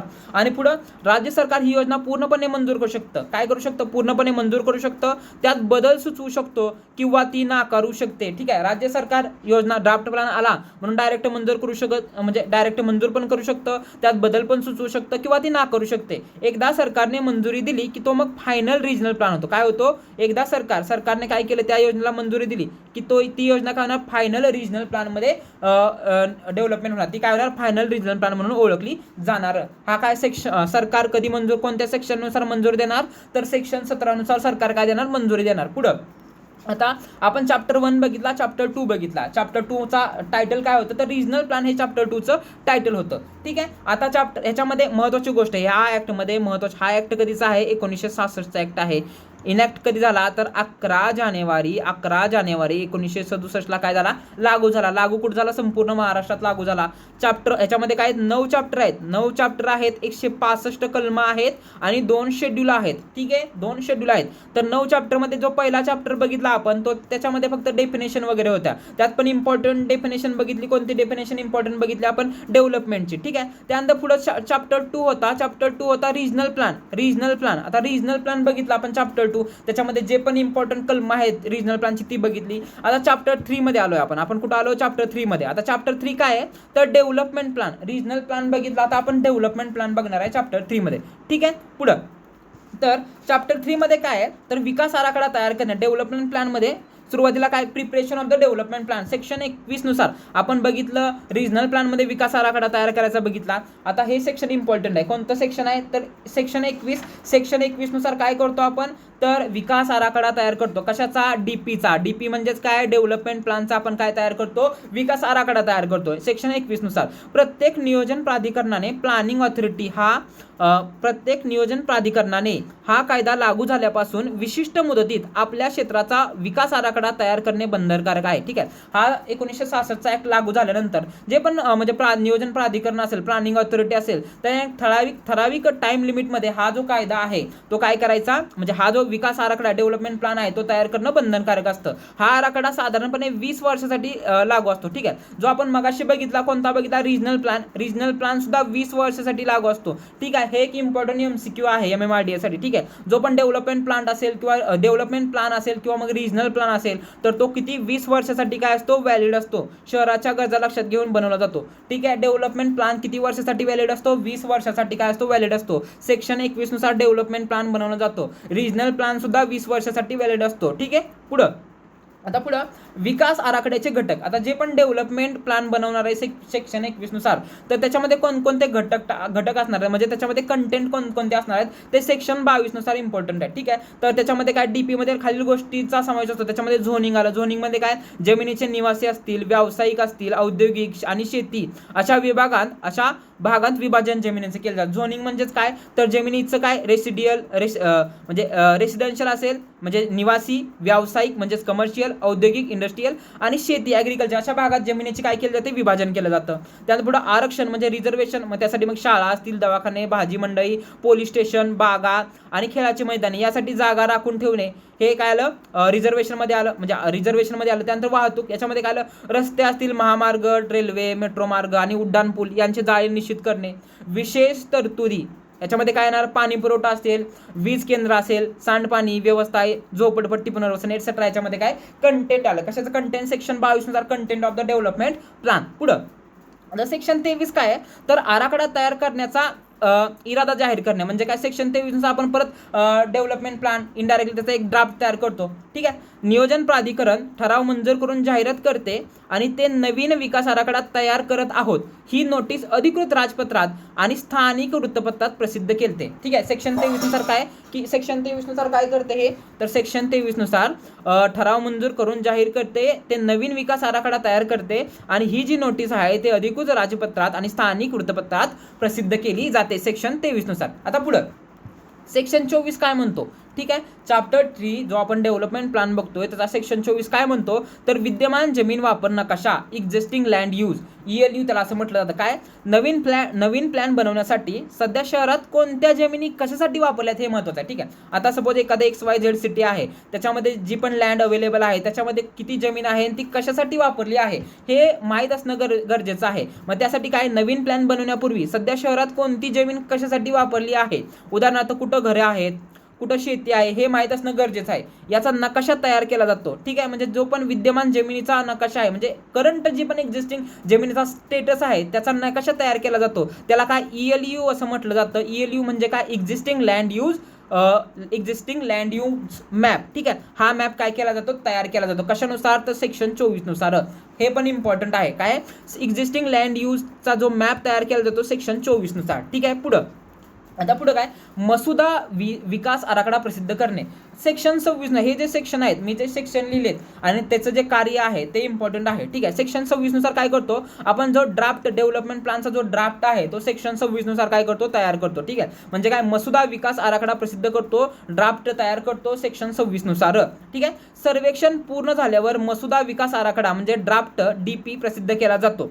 हा नकाशा जनतेला पाहण्यासाठी उपलब्ध करून दिला जातो जेणेकरून ते आपल्या हरकती नोंदवू शकतो. ठीक आहे. आता जो पण सर्वेक्षण ड्राफ्ट म्हणजे सर्वेक्षण पूर्ण झालं की त्यानंतर मसुदा विकास आराखडा तयार केला जातो, प्रसिद्ध केला जातो आणि हा जो विकास आराखडा प्रसिद्ध केल्यानंतर तो जनतेला पाहण्यासाठी उपलब्ध करून दिला जातो आणि तो उपलब्ध करून दिल्यानंतर मग जनता काय असेल त्या आपल्या हरकती त्याच्यामध्ये नोंदवू शकते. सेक्शन 26 नुसार मसुदा विकास आराखडा प्रसिद्ध करतो सेक्शन 26 नुसार. पुढं आता हरकती व सूचना मागवणे. आता जो पण ड्राफ्ट तयार केला त्याच्यावर लोकांच्या हरकती वगैरे आल्या असतील तर त्या सेक्शन 28 नुसार आपण हरकती आणि सूचना मागवतो. ठीक आहे. ड्राफ्ट प्रसिद्ध झाल्यानंतर 60 दिवसांच्या, आता हे जे इम्पॉर्टंट आहे, ठीक आहे, तिथं म्हणजे रिजनल प्लॅनमध्ये पण 60 दिवसांच्या आत आणि इथं सुद्धा 60 दिवसांच्या आत, जो पण रिजनल प्लॅन प्रसिद्ध झाल्यानंतर लोकांच्या हरकती 60 दिवसांच्या आत, डेव्हलपमेंट प्लॅन प्रसिद्ध झाल्यानंतर लोकांच्या हरकती 60 दिवसांच्या आत येणं बंधनकारक आहे. ठीक आहे.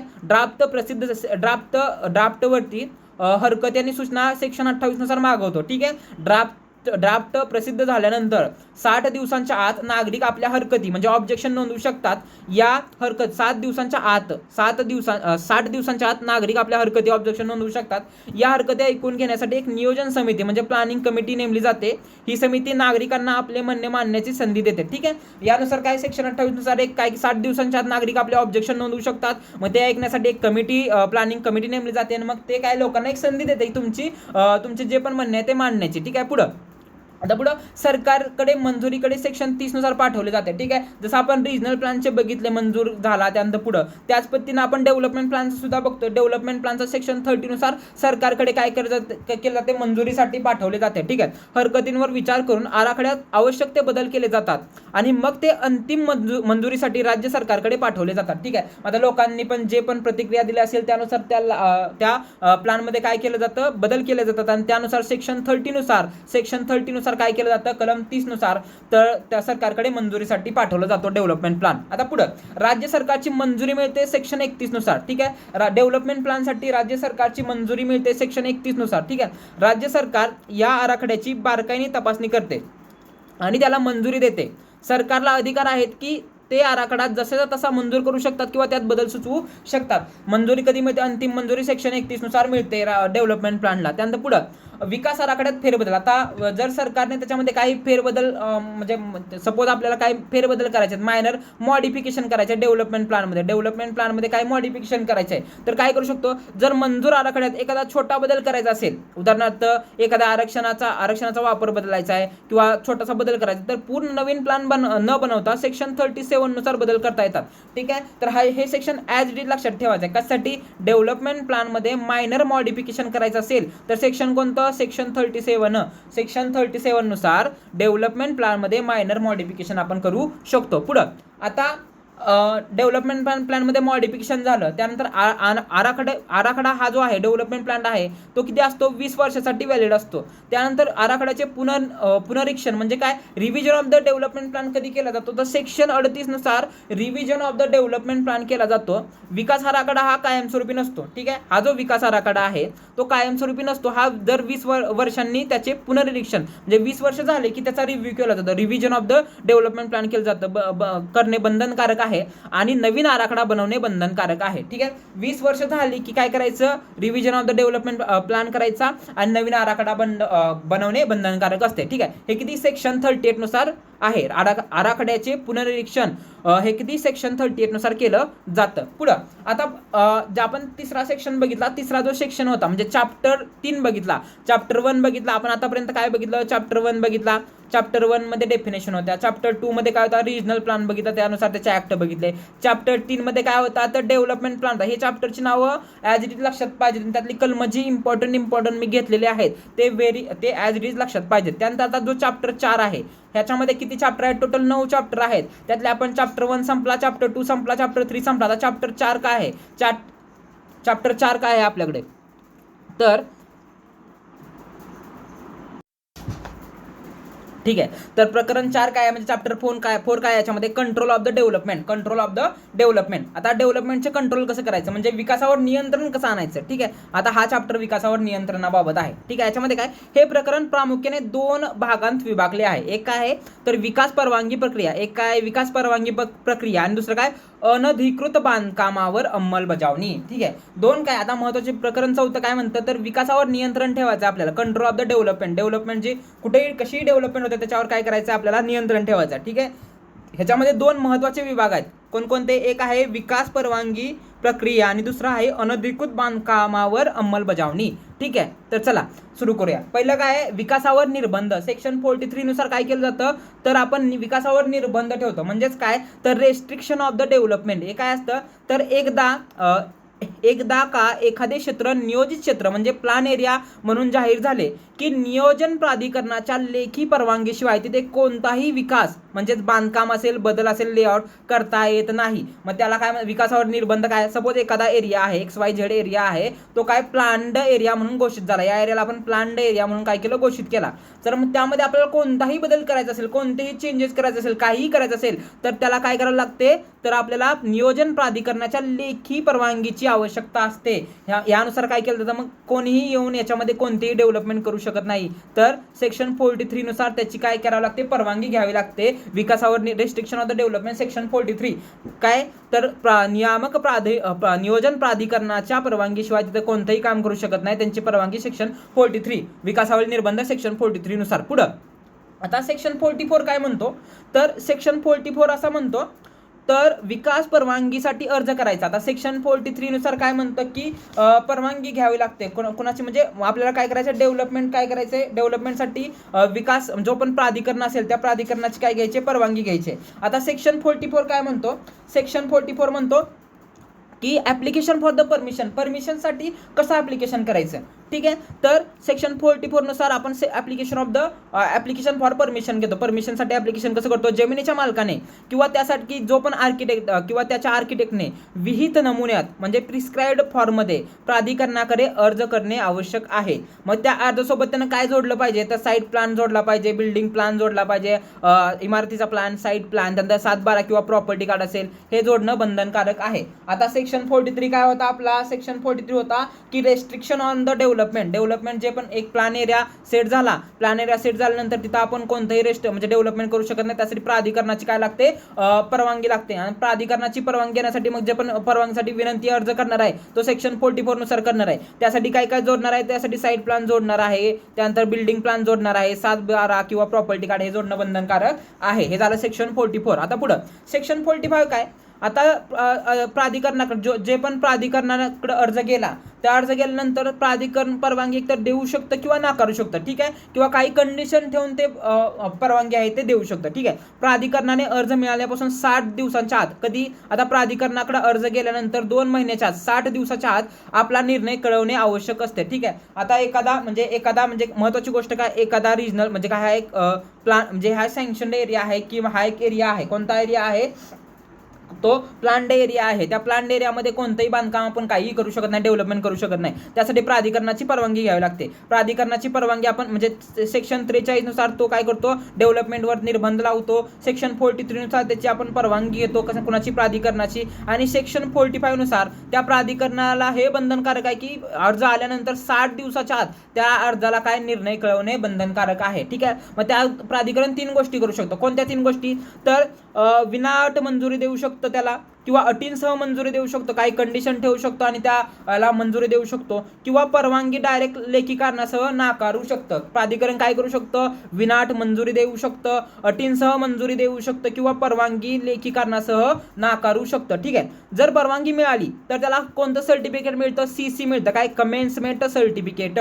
जर सपोज जो पण हा प्लॅन आपण तयार करणार त्याला प्लांट एरिया आहे, प्लांट एरियामध्ये डेव्हलपमेंट करायसाठी प्राधिकरणाची परवानगी मिळाली सेक्शन 43 नुसार, तर त्याला काय म्हणतात, सेक्शन 45 नुसार प्राधिकरणाची परवानगी मिळाली तर कोणतं सर्टिफिकेट मिळतं, कमेन्समेंट सर्टिफिकेट मिळतं, CC मिळतं, ठीक आहे. CC म्हणजेच काय, प्रारंभ प्रमाणपत्र मिळतं परवानगी मिळाल्यानंतर सेक्शन 45 नुसार. पुढं आता हे जे CC मिळालं, त्या CCची परवानगीची वैधता किती दिवस असते, ठीक आहे. सेक्शन 48 नुसार आता जो CC मिळाला त्या CCची वैधता किती दिवस असते, लॅप्स ऑफ परमिशन किती असतो, तर एकदा मिळालेली परवानगी म्हणजे CC 1 वर्षासाठी काय असतो, वैध असतो. जो पण CC मिळाला तुम्हाला, ठीक आहे, तो CC किती वर्षासाठी वैध असतो, 1 वर्षासाठी वैध असतो, ठीक आहे. जर 1 वर्षात काम सुरू झालं नाही, सपोज जे पण डेव्हलपमेंट करायचं होतं त्या एरियामध्ये आणि ते 1 वर्षात काम सुरू झालं नाही, तर ती परवानगी काय होते, ती परवानगी संपते, ठीक आहे.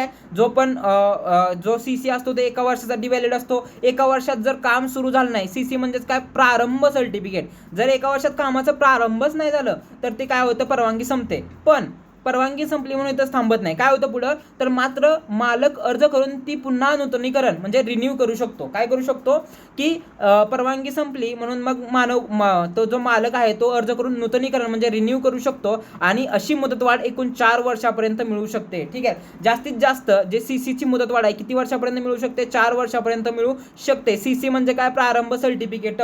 कोण, सेक्शन 45 नुसार का जर प्राधिकरणाने मंजुरी दिली तर CC मिळतो. सेक्शन 45 नुसार, सेक्शन 48 नुसार काय म्हणजे परवानगीची वैधता 1 वर्षासाठी असते. जर 1 वर्षात जर म्हणजे काम सुरू झालं नाही तर मग आपण रिन्यू करू शकतो. किती असं मॅक्सिमम किती अशी मुदतवाढ एकूण 4 वर्षापर्यंत, म्हणजेच मूळ 1 वर्ष आणि परत किती 3 वर्षापर्यंत नूतनीकरण करून घेता येते. म्हणजे मॅक्सिमम किती वर्षापर्यंत सीसी व्हॅलिड असतो, 4 वर्षापर्यंत व्हॅलिड असतो. ठीक आहे. पुढं नियोजित क्षेत्राबाहेरील विकास. आता पण जे पण नियोजित क्षेत्र आहे त्याच्या बाहेरील विकास सेक्शन 46 नुसार, सेक्शन 46 नुसार जे पण नियोजित क्षेत्र आहे म्हणजे जे पण आपला कोणता प्लांट एरिया आहे त्याच्या बाहेरील क्षेत्राचा विकास, त्यासाठी काय परवानगी देताना प्राधिकरण केवळ सध्याच्या नियमांचाच विचार करत नाही. ठीक आहे, तर भविष्यात येणाऱ्या विकास आराखड्याचा म्हणजे ड्राफ्ट डीपीचा सुद्धा विचार करतं आणि त्यानुसार मग सेक्शन 43 नुसार नियोजित क्षेत्राबाहेरील विकासासाठी परवानगी देतं. पुढं कारवाईसाठी कलमे काय आहेत, इन्फोर्समेंट. आता पुढं जर कोणी परवानगीशिवाय, आता महत्त्वाची गोष्ट, प्राधिकरणाने परवानगी दिली नाही आणि परवानगीशिवाय जर एखादा बिल्डर किंवा एखादा डेव्हलपर जर काम करत असेल तर त्यासाठी इन्फोर्समेंट म्हणजे कारवाईची कलमे कोणते जे प्राधिकरण त्यांच्यावर कारवाई करते त्या कोणत्या कलमानुसार प्राधिकरण त्यांच्यावर कारवाई करते तर ती कलमे कोणत्या आहेत. जर कोणी परवानगीशिवाय किंवा नियमांविरुद्ध बांधकाम केले तर खालील कलमांनुसार कारवाई होते. कोणत्या कलमानुसार कारवाई होते तर ते कलमे पुढील प्रमाणे आहेत. कोणती कलमे, सेक्शन 43 हा एक इम्पॉर्टंट आहे. सेक्शन 52 कोणता 52 हा हे कलम ॲज इट इज पाठ करायचं आहे. अनधिकृत विकासासाठी जो दंड आहे म्हणजे जे इलिगल कन्स्ट्रक्शन आहे, अनधिकृत बांधकाम आहे त्यासाठी पेनल्टी सेक्शन 52 नुसार दिली जाते. पेनल्टी काय आहे, जर कोणी विनापरवाना बांधकाम केले तर त्याला 2000 ते 5000 रुपये दंड. किती दंड, 2000 ते 5000 रुपये दंड. ह्या किती मूळ कायद्यानुसार 1966चा जो मूळ कायदा आहे त्यानुसार. पण आता सुधारणा झाली म्हणजे त्याच्यामध्ये अमेंडमेंट झालेत. अमेंडमेंटनुसार आता हा दंड 50,000 पर्यंत वाढवला आहे. ठीक आहे, जर कोणी विनापरवानगी किंवा इलिगल बांधकाम केलं असेल तर काय त्यासाठी दंड किती, मूळ कायद्यानुसार 2000 ते 5000 होता पण आता मॉडिफिकेशन होऊन किती 50,000 दंड झालेला आहे. ठीक आहे, 1 ते 3 वर्षाचा कारावास, त्याला काय होऊ शकतं 1 ते 3 वर्षाचा कारावास सेक्शन 52 नुसार आपण 52 नुसार ह्या सगळ्या गोष्टी बघतोय. आणि जोपर्यंत अनधिकृत वापर सुरू राहील तोपर्यंत दररोज 500 रुपये दंड आकारला जाऊ शकतो. ठीक आहे, कोणकोणत्या अटी आहे त्याच्यामध्ये दंड, कोणकोणत्या पेनल्टी, अनधिकृत बांधकामासाठी पेनल्टी कोणत्या आहेत, सेक्शन 52 नुसार अनधिकृत बांधकामासाठी आपण काय पेनल्टी आकारतो. कोणकोणत्या आहेत त्या तर 2 ते 5000 रुपये दंड, सुधारणेनुसार तो आता 50,000 रुपये झालेला आहे. 1 ते 3 वर्षाचा कारावास होऊ शकतो आणि जोपर्यंत अनधिकृत वापर सुरू राहील तोपर्यंत दिवसाला 500 रुपये दंड हा सेक्शन 52 नुसार आकारला जातो. पुढं आता काय, अनधिकृत बांधकाम काढून टाकण्यासाठी नोटीस सेक्शन 53 नुसार दिली जाते. एखादं बांधकाम अनधिकृत आहे, ठीक आहे, तर ते काढून टाकायचं आहे तर ते सेक्शन 53 नुसार, हे जे सेक्शन बघतोय ते व्हेरी व्हेरी इम्पॉर्टंट सेक्शन आहेत. 52 नुसार काय करतो आपण, सेक्शन नंबर 52 नुसार अनधिकृत जे बांधकाम आहे त्यासाठी पेनल्टी दंड बघतो. 53 नुसार काय करतो तर ते अनधिकृत बांधकाम काढून टाकण्यासाठी डायरेक्ट काय करतो आपण, नोटीस सेक्शन 53 नुसार प्राधिकरण देत असतं. ठीक आहे, जर बांधकाम मंजूर नकाशाप्रमाणे नसेल तर प्राधिकरण मालकाला नोटीस बजावते. ठीक आहे, मुदत काय असते, मालकाला ते बांधकाम पाडण्यासाठी किंवा बदलण्यासाठी 1 महिन्याची म्हणजे 30 दिवसाची मुदत दिली जाते. ठीक आहे, आता ही मुदत पण विचारतात. ठीक आहे, सेक्शन 53 नुसार काय केलं जातं, अनधिकृत बांधकाम काढून टाकण्यासाठी नोटीस दिली जाते आणि ते जे बांधकाम आहे ते 1 महिन्यात नोटीस दिल्यापासून 1 महिन्याच्या आत म्हणजे 30 दिवसाच्या आत ते बांधकाम काढून टाकले जाते. आणि जर सपोज मालकाने मुदतीत कारवाई केली नाही तर प्राधिकरण स्वतः ते बांधकाम पाडते. ते प्राधिकरण काय करतं, मालकानं जर ते मुदत दिलेली आहे 30 दिवसाची, त्या 30 दिवसाच्या मुदतीमध्ये जर बांधकाम तिथून काढलं नाही किंवा डिमॉलिश केलं नाही तर प्राधिकरण स्वतः येऊन ते बांधकाम पाडतं आणि त्याचा जो पण पाडण्यासाठी जो पण खर्च आहे तो मालकाकडून काय करते, वसूल करते. पाडण्यासाठी जो पण खर्च येईल तो काय करते, मालकाकडून वसूल करते. सेक्शन 53 नुसार काय, अनधिकृत बांधकाम काढून टाकण्याची नोटीस सेक्शन 53 नुसार दिली जाते. आता पुढं सेक्शन 54 काय सांगतो, सुरू असलेले अनधिकृत काम थांबवणे. सेक्शन 54 असं सांगत असतो, काय सांगतो तर स्टॉप वर्क नोटीस. अनधिकृत काम चालू आहे, एखादं अनधिकृत काम चालू आहे आणि ते थांबवण्यासाठी सेक्शन 54 वापरला जातो. काय, जर बांधकाम चालू असेल आणि ते अनधिकृत वाटत असेल म्हणजे एखादं बांधकाम सुरू आहे आणि ते अनधिकृत वाटतंय म्हणजे ते इलिगल वाटतंय, बांधकाम नकाशानुसार ते योग्य नाही, तर प्राधिकरण तात्काळ काम थांबवण्याची नोटीस म्हणजे स्टॉप वर्क नोटीस देऊ शकते. स्टॉप वर्क नोटीस किती नुसार दिलं जातं तर सेक्शन 54 नुसार स्टॉप वर्क नोटीस दिलं जातं. सेक्शन 54 नुसार काय, स्टॉप वर्क नोटीस दिलं जातं. आता पुढं अनधिकृत वापर बंद करणे सेक्शन 55. आता सेक्शन 55 काय सांगत असतो, जर एखाद्या जागेचा वापर किंवा एखाद्या जागेचा वापर चुकीच्या पद्धतीने होत असेल तर तो वापर 15 दिवसांच्या नोटीसने बंद करण्याचे अधिकार प्राधिकरणाला आहेत. सपोज एखादी जी लँड आहे किंवा एखादी गोष्ट आहे त्याचा वापर अनधिकृत म्हणजे चुकीच्या पद्धतीने होत आहे. फॉर एक्झाम्पल एखादं घर आहे आणि घराचं आपण दुकान केलं, ठीक आहे, तर हे त्या घराचा आपण चुकीच्या पद्धतीने वापर करतोय, तर यासाठी काय करतं प्राधिकरण नोटीस देतं, 15 दिवसांची नोटीस देतं आणि त्याच्यामध्ये अनधिकृत वापर बंद करण्याची 15 दिवसाची नोटीस दिली जाते. हे किती सेक्शन 55 नुसार केलं जातं. ठीक आहे, जर एखाद्या जागेचा वापर चुकीच्या पद्धतीने होत असेल तर तो वापर 15 दिवसांच्या नोटीसने बंद करण्याचा अधिकार कुणाला आहे, प्राधिकरणाला आहे. हे काय बघितलं आपण, तर डेव्हलपमेंट आपल्याला प्रोहायबिट करायचं सेक्शन नंबर 4 बघितलं. काय बघितलं, चॅप्टर 4 बघितला. चॅप्टर 4 मध्ये काय बघितलं, जी पण डेव्हलपमेंट आहे ती डेव्हलपमेंट प्रोहायबिट करायचे, म्हणजे काय करायचे, डेव्हलपमेंट आपल्याला प्रोहायबिट करायची आहे. ठीक आहे, अनधिकृत बांधकाम थांबणे सेक्शन 55. आता काय बघितलं आपण सेक्शन म्हणजे चॅप्टर 4 मध्ये काय बघितला की कंट्रोल ऑफ द डेव्हलपमेंट हे बघितलं आपण चॅप्टर 4 नुसार. ठीक आहे, आता चॅप्टर 5 काय म्हणतो, चॅप्टर 5 काय म्हणतो, नगर रचना योजना म्हणजे काय, टाउन प्लॅनिंग स्कीम. जी आपण तिसरी आपली स्कीम बघितली होती टाउन प्लॅनिंग स्कीम, ती आपण सेक्शन 5 नुसार बघणार आहे. ठीक आहे, याच्यामध्ये ह्या ऍक्टमध्ये सेक्शन किती आहेत, आपल्या 9 चॅप्टर आहेत, 9 चॅप्टर आहेत. चॅप्टर 5 म्हणजे त्यातले आपण चॅप्टर 1 बघितला, 2 बघितला, 3 बघितला, 4 बघितला. आता चॅप्टर 5वा सुरू आहे. चॅप्टर 9 आहे, त्याच्यामध्ये चॅप्टर 9 आहेत, 165 कलम आहेत त्याच्यामध्ये आणि 2 काय आहेत, शेड्यूल आहेत. हा ऍक्ट कधीचा आहे, 1966 चा ऍक्ट आहे. लागू कधी झाला तर 11 जानेवारी 1967 ला लागू झाला. हा लागू कुठं झाला तर संपूर्ण महाराष्ट्रात लागू झाला. याच्यामध्ये 3 टियर सिस्टम आहे. कोणती, पहिला रिजनल प्लॅन आहे, त्यानंतर डेव्हलपमेंट प्लॅन आहे, त्यानंतर टाउन प्लॅनिंग स्कीम बघितलं. ठीक आहे, याच्यामध्ये आपण वेगवेगळे चॅप्टर आहेत. तर आपण चॅप्टर 1 बघितला. चॅप्टर 1 मध्ये काय बघितला, फक्त डेफिनेशन होत्या. चॅप्टर 2 मध्ये काय बघितलं आपण, चॅप्टर 2 मध्ये रिजनल प्लॅन बघितला. चॅप्टर 3 मध्ये आपण डेव्हलपमेंट प्लॅन बघितला. चॅप्टर 4 मध्ये काय बघितला की आता आपल्याला अनधिकृत जे पण बांधकाम आहे म्हणजे जे पण विनाकारण जे पण डेव्हलपमेंट होते ती थांबवायची, आपण चॅप्टर 4 मध्ये बघितलं. आता चॅप्टर 5 मध्ये बघतोय आपण TPS बघतोय, म्हणजे टाउन प्लॅनिंग स्कीम ज्या आहेत ते कुठे बघतोय आपण, चॅप्टर 5 मध्ये बघतोय. ठीक आहे, आता हे प्रकरण जमिनीच्या सूक्ष्म नियोजनासाठी म्हणजे मायक्रो प्लॅनिंगसाठी अत्यंत महत्त्वाचं आहे. ठीक आहे, जेव्हा सरकारला एखाद्या मोठ्या क्षेत्राचा विकास करायचा असतो पण जमिनीचे मालक अनेक असतात तेव्हा जमिनीचे संपादन न करता त्याचे पुनर्गठन म्हणजे रिकन्सॉलिडेशन करण्यासाठी हा भाग वापरला जातो. म्हणजे काय, जेव्हा ठीक आहे जेव्हा जमिनीला मालक अधिक असतात म्हणजे मालक जास्त असतात जमिनीला, तर मग जमिनीचे काय केलं जातं, त्याच्यामध्ये रिकन्सॉलिडेशन केलं जातं. ठीक आहे, आता पुढं सेक्शन काय म्हणतं, नगर रचना योजनेचे उद्देश काय असतं, म्हणजे object of the TPS town planning स्कीमचे ऑब्जेक्ट काय आहेत. तर पहिला ऑब्जेक्ट आहे सेक्शन 52 नुसार ऑब्जेक्ट आपण बघितला तर ऑब्जेक्ट म्हणजे नगर रचना योजनेचे उद्देश जे सेक्शन 59 नुसार बघितलं तर नगर रचना TPS स्कीम आपला चॅप्टर नंबर 5 आहे आणि त्याच्यामध्ये TPS स्कीमचे जे पण उद्देश आहे ते आपण सेक्शन नंबर 59 नुसार हे केलं जातं. ठीक आहे, आता ह्याच्यामध्ये काय, जमिनीचा वापर अधिक कार्यक्षमतेने करणे हे पहिला उद्देश आहे याचा. रस्ते, बागा आणि शाळा आणि सांडपाणी व्यवस्था यांसारख्या सार्वजनिक सुविधांसाठी जागा उपलब्ध करणे.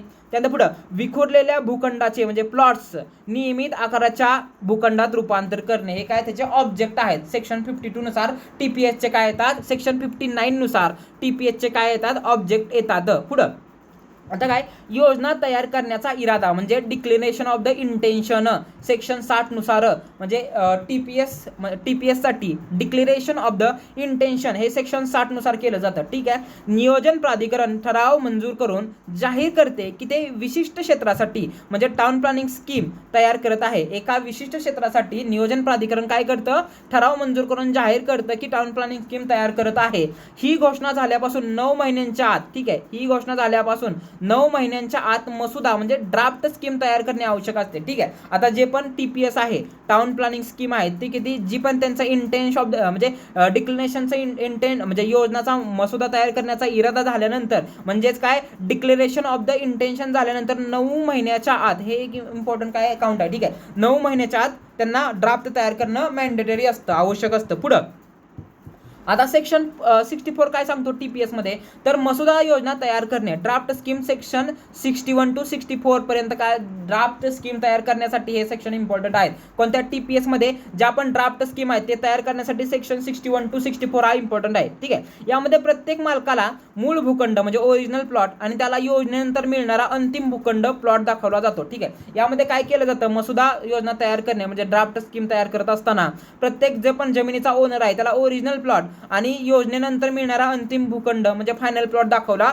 जातो. योजनेचा खर्च आणि त्यातून मिळणारा फायदा यांचा हिशोब मांडला जातो सेक्शन 61 to 64 नुसार. पुढे हरकती व सूचना, याच्यामध्ये जे पण हरकत आहे सेक्शन 67 नुसार हे केलं जातं. म्हणजे काय, मसुदा प्रसिद्ध झाल्यानंतर नागरिक आपल्या हरकती नोंदवू शकतात. कधी नोंदवू शकतात, सेक्शन 67 नुसार नागरिक आपल्या काय करू शकतात, हरकती नोंदवू शकतात. मसुदा प्रसिद्ध झाल्यानंतर नागरिक आपल्या हरकती नोंदवू शकतात सेक्शन 67 नुसार. त्यावर विचार केल्यानंतर योजना राज्य सरकारकडे मंजुरीसाठी पाठवली जाते. ठीक आहे. मसुदा प्रसिद्ध झाल्यानंतर नागरिक आपल्या हरकती नोंदवू शकतात आणि त्यावर विचार केल्यानंतर योजना राज्य सरकारकडे मंजुरीसाठी पाठवली जाते. सेक्शन किती 67 नुसार नागरिक त्याच्यावर काय आपल्या हरकती नोंदवू शकतात TPS मध्ये. त्यानंतर पुढे सेक्शन 72 काय सांगतो, सेक्शन 72 सांगतो की अपॉइंटमेंट ऑफ द आर्बिट्रेटर म्हणजे लवाद किंवा तज्ञांची नियुक्ती करा.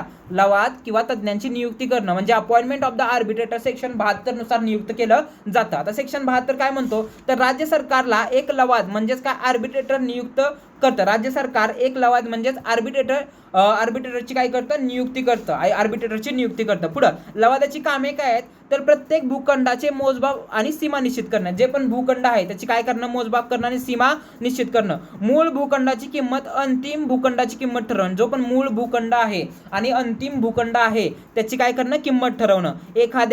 जर एखाद्याची जमीन रस्त्यात गेली असेल तर त्याला द्यावी लागणारी नुकसान भरपाई निश्चित करणं. आणि पुढे लाभधारकांकडून द्यावा लागणारा वाढता खर्च म्हणजे काय, बेटरमेंट कॉन्ट्रीब्युशन ठरवणे. हे सगळी कामं कोणाची आहेत, लवादाची कामं आहेत. कोणाची, लवाद म्हणजेच काय, आर्बिट्रेटर. सेक्शन 72 नुसार आर्बिट्रेटरची नियुक्ती कोण करतं, राज्य सरकार करतं.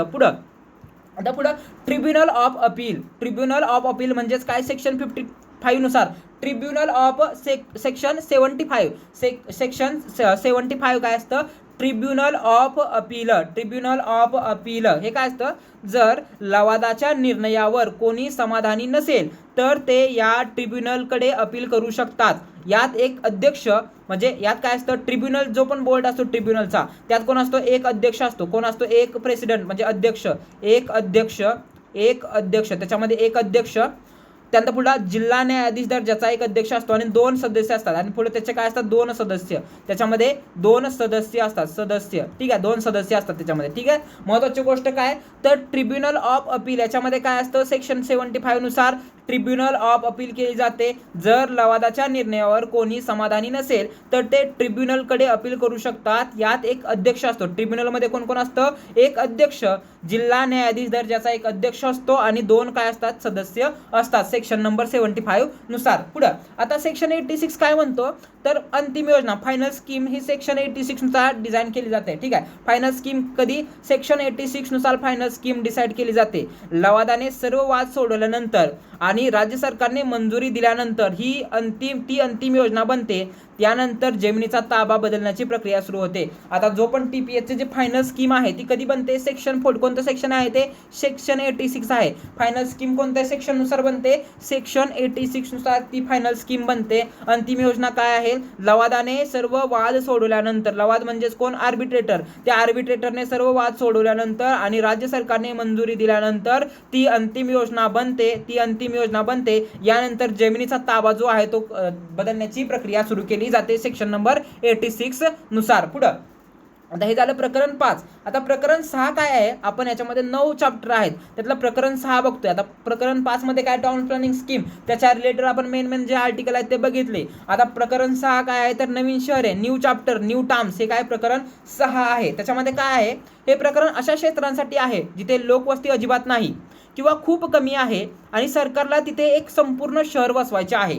उदाहरणार्थ नवी मुंबई. ठीक आहे, उदाहरणार्थ काय, एक्झाम्पल काय, नवी मुंबई. म्हणजे काय, हे प्रकरण अशा क्षेत्रांसाठी आहे जिथे लोकवस्ती अजिबात नाही किंवा कमी आहे, किंवा सरकारला जिथे एक नवीन संपूर्ण शहर वसवायचे आहे. उदाहरणार्थ नवी मुंबई. MMRDAच्या कामाच्या स्वरूपासाठी हे प्रकरण खूप जवळचे आहे. ठीक आहे, कोणतं प्रकरण 6 काय आहे तर नवीन शहर आहे, न्यू टाउन्स. ठीक आहे, आता याच्यामध्ये काय काय येतं, सेक्शन 113 जे या लेक्चरमध्ये जे पण इम्पॉर्टंट सेक्शन आहेत, जे पण एक्झामला विचारू शकतात, जे पण इम्पॉर्टंट सेक्शन आहेत तेच फक्त घेण्यात आलेले आहेत. ठीक आहे, आता महत्त्वाची गोष्ट काय तर याच्यामध्ये सेक्शन 113 काय आहे तर नवीन शहराची निवड आणि घोषणा. नवीन जे पण शहर आहेत त्याची काय केली जाते, निवड आणि घोषणा कधी कोणत्या सेक्शननुसार केली जाते तर सेक्शन नंबर 116 नुसार नवीन शहराची निवड आणि घोषणा केली जाते. जर राज्य सरकारला असे वाटले की सार्वजनिक हितासाठी एखादे नवे शहर वसवणे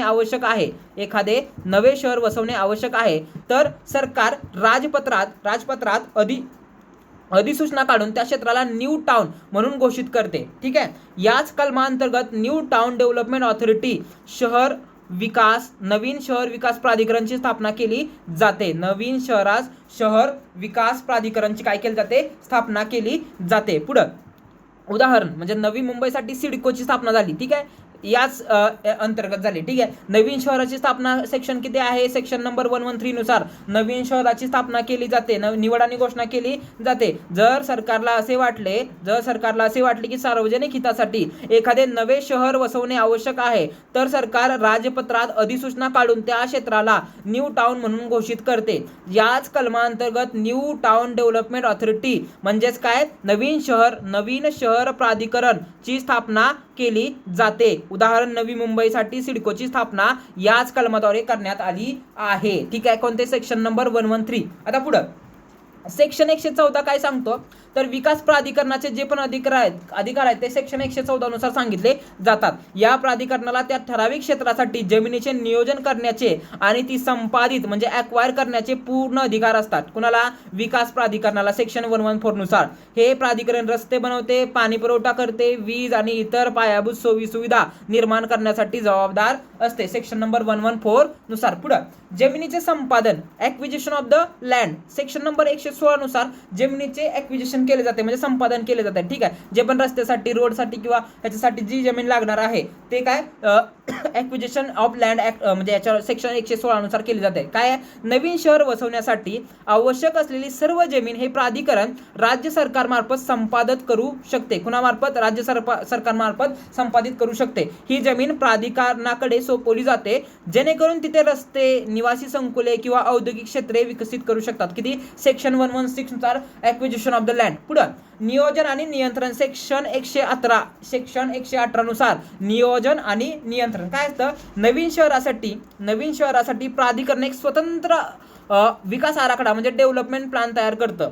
ठीक आहे, नियोजन आणि नियंत्रण सेक्शन 118 नुसार काय, नवीन शहरासाठी प्राधिकरण एक स्वतंत्र विकास आराखडा डेव्हलपमेंट प्लॅन तयार करतं.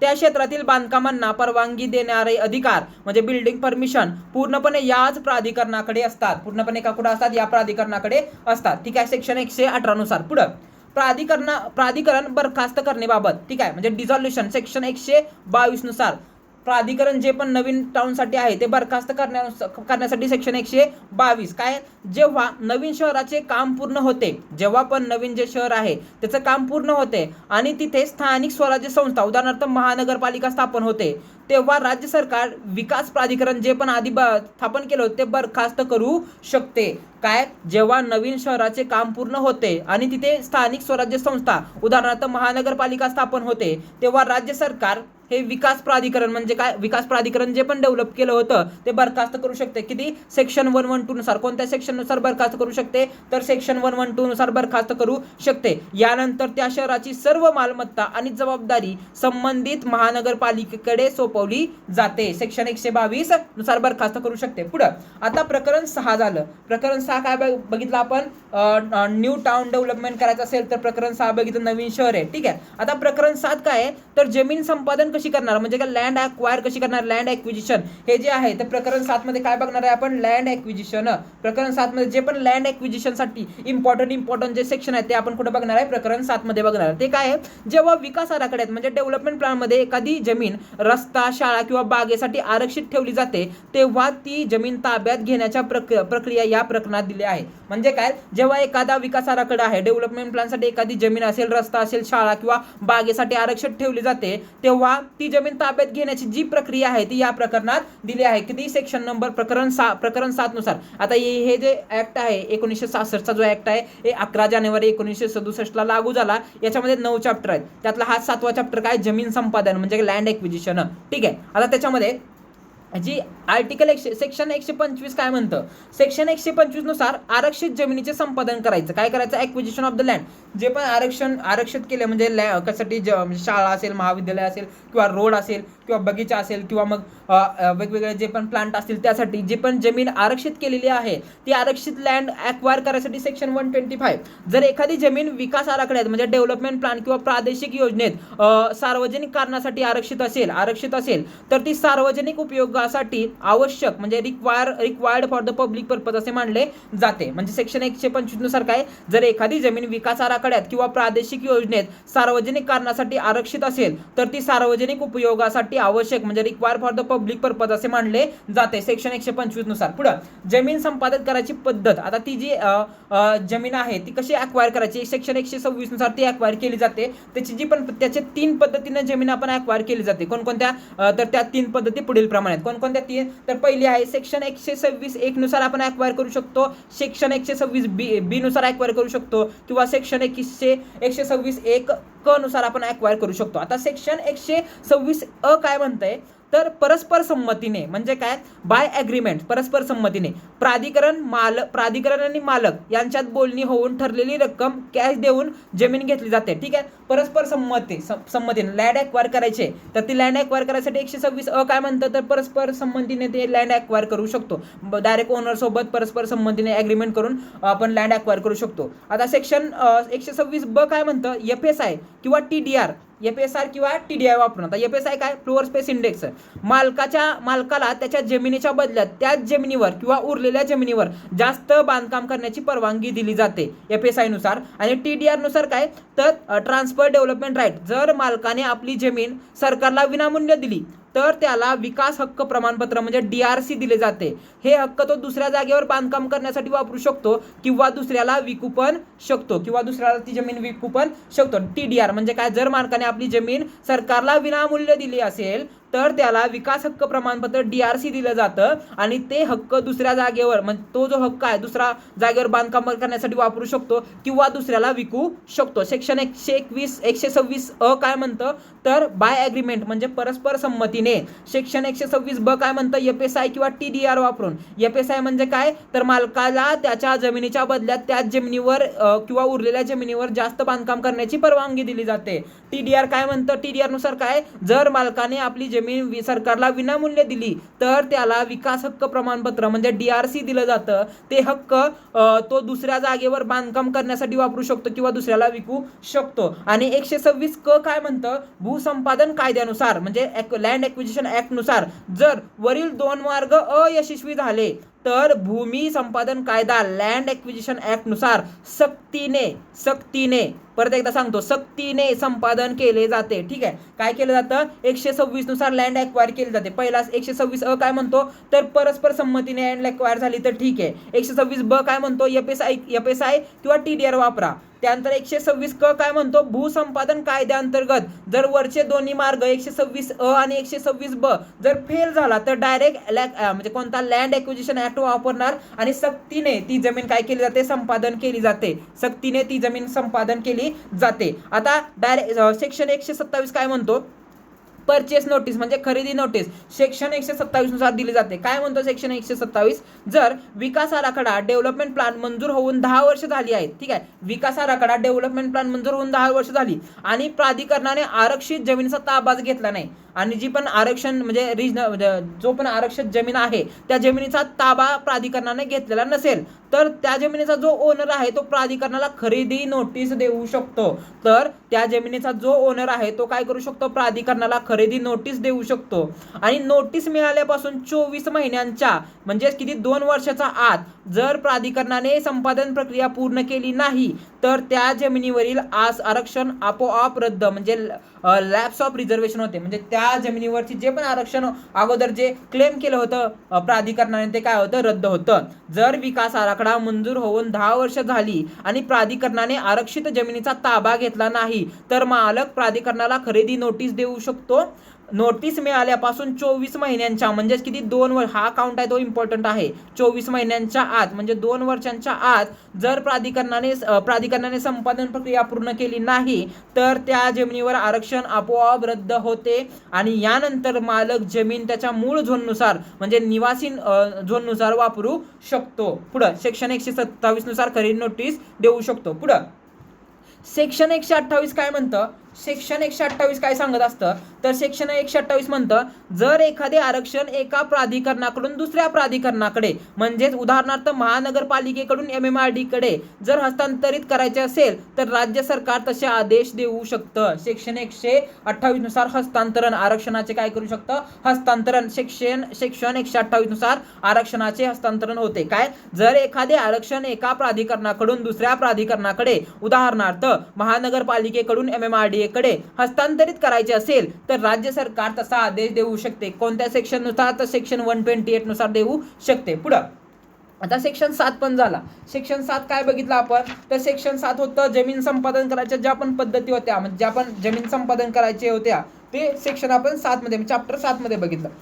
जमीन संपादन ज्या प्रक्रिया होतात सेक्शन आपण 7 मध्ये बघितलं. आता चॅप्टर 8 काय आहे, चॅप्टर 8 मध्ये आपण बघणार आहोत वित्त, लेखा आणि लेखा परीक्षण म्हणजेच काय फायनान्स, अकाउंट आणि ऑडिट हे आपण काय बघणार आहे सेक्शन 8 मध्ये बघणार आहोत. ठीक आहे, हे प्रकरण नियोजनासाठी लागणारा पैसा कुठून येतो आणि त्याचा हिशोब कसा ठेवला जातो यावर आधारित आहे. ठीक आहे, MMRDA सारख्या मोठ्या प्रकल्पांच्या अंमलबजावणीसाठी हा आर्थिक पाया अत्यंत महत्त्वाचा असतो. ठीक आहे, आता महत्त्वाची गोष्ट निधीची उभारणी, फंड.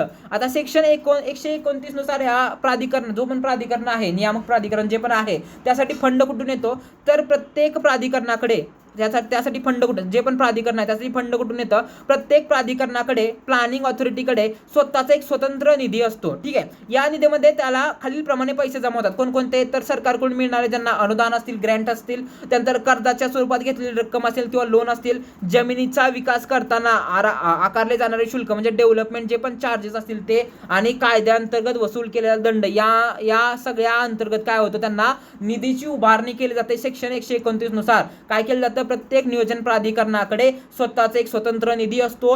या निधीमध्ये खालील मार्गांनी पैसा जमा होतात. कोणकोणते मार्ग आहेत खालील, राज्य सरकारकडून मिळणारे अनुदान म्हणजे ग्रँट्स, कर्जाच्या स्वरूपात घेतलेली रक्कम म्हणजे लोन, जमिनीचा विकास करताना आकारले जाणारे विकास शुल्क म्हणजे डेव्हलपमेंट चार्ज, आणि कायद्याअंतर्गत वसूल केलेले दंड हे हे आकारले जातात. सेक्शन 129 नुसार काय निधीची उभारणी प्राधिकरणाकडे फंड सेक्शन 129 नुसार येतो. आता पुढे विकास शुल्क जे पण सेक्शन 124 पासून सेक्शन 124 एल पर्यंत, सेक्शन 124 ए पासून सेक्शन 124 एल पर्यंत डेव्हलपमेंट चार्जेस जे आहेत ते डेव्हलपमेंट चार्जेस येतात 124 ए पासून 124 एल पर्यंत. ठीक आहे, याच्यामध्ये काय, जेव्हा एखादी व्यक्ती जमिनीचा विकास करण्यासाठी किंवा बांधकाम करण्यासाठी अर्ज करते तेव्हा तिला डेव्हलपमेंट चार्ज भरावा लागतो. डेव्हलपमेंट चार्ज जसं डेव्हलपमेंट चार्ज कडून पण प्राधिकरणाकडे काय येते अमाऊंट म्हणजे काय ते शुल्क येतं. ते काय असतं, जेव्हा पण एखादी व्यक्ती विकास करण्यासाठी किंवा बांधकाम करण्यासाठी अर्ज करते तेव्हा तिला डेव्हलपमेंट चार्ज भरावा लागतो. आणि हे जे शुल्क आहे जमिनीच्या रेडी रेकनर दराशी म्हणजे रेट ऑफ असेसमेंटशी जोडलेले असते.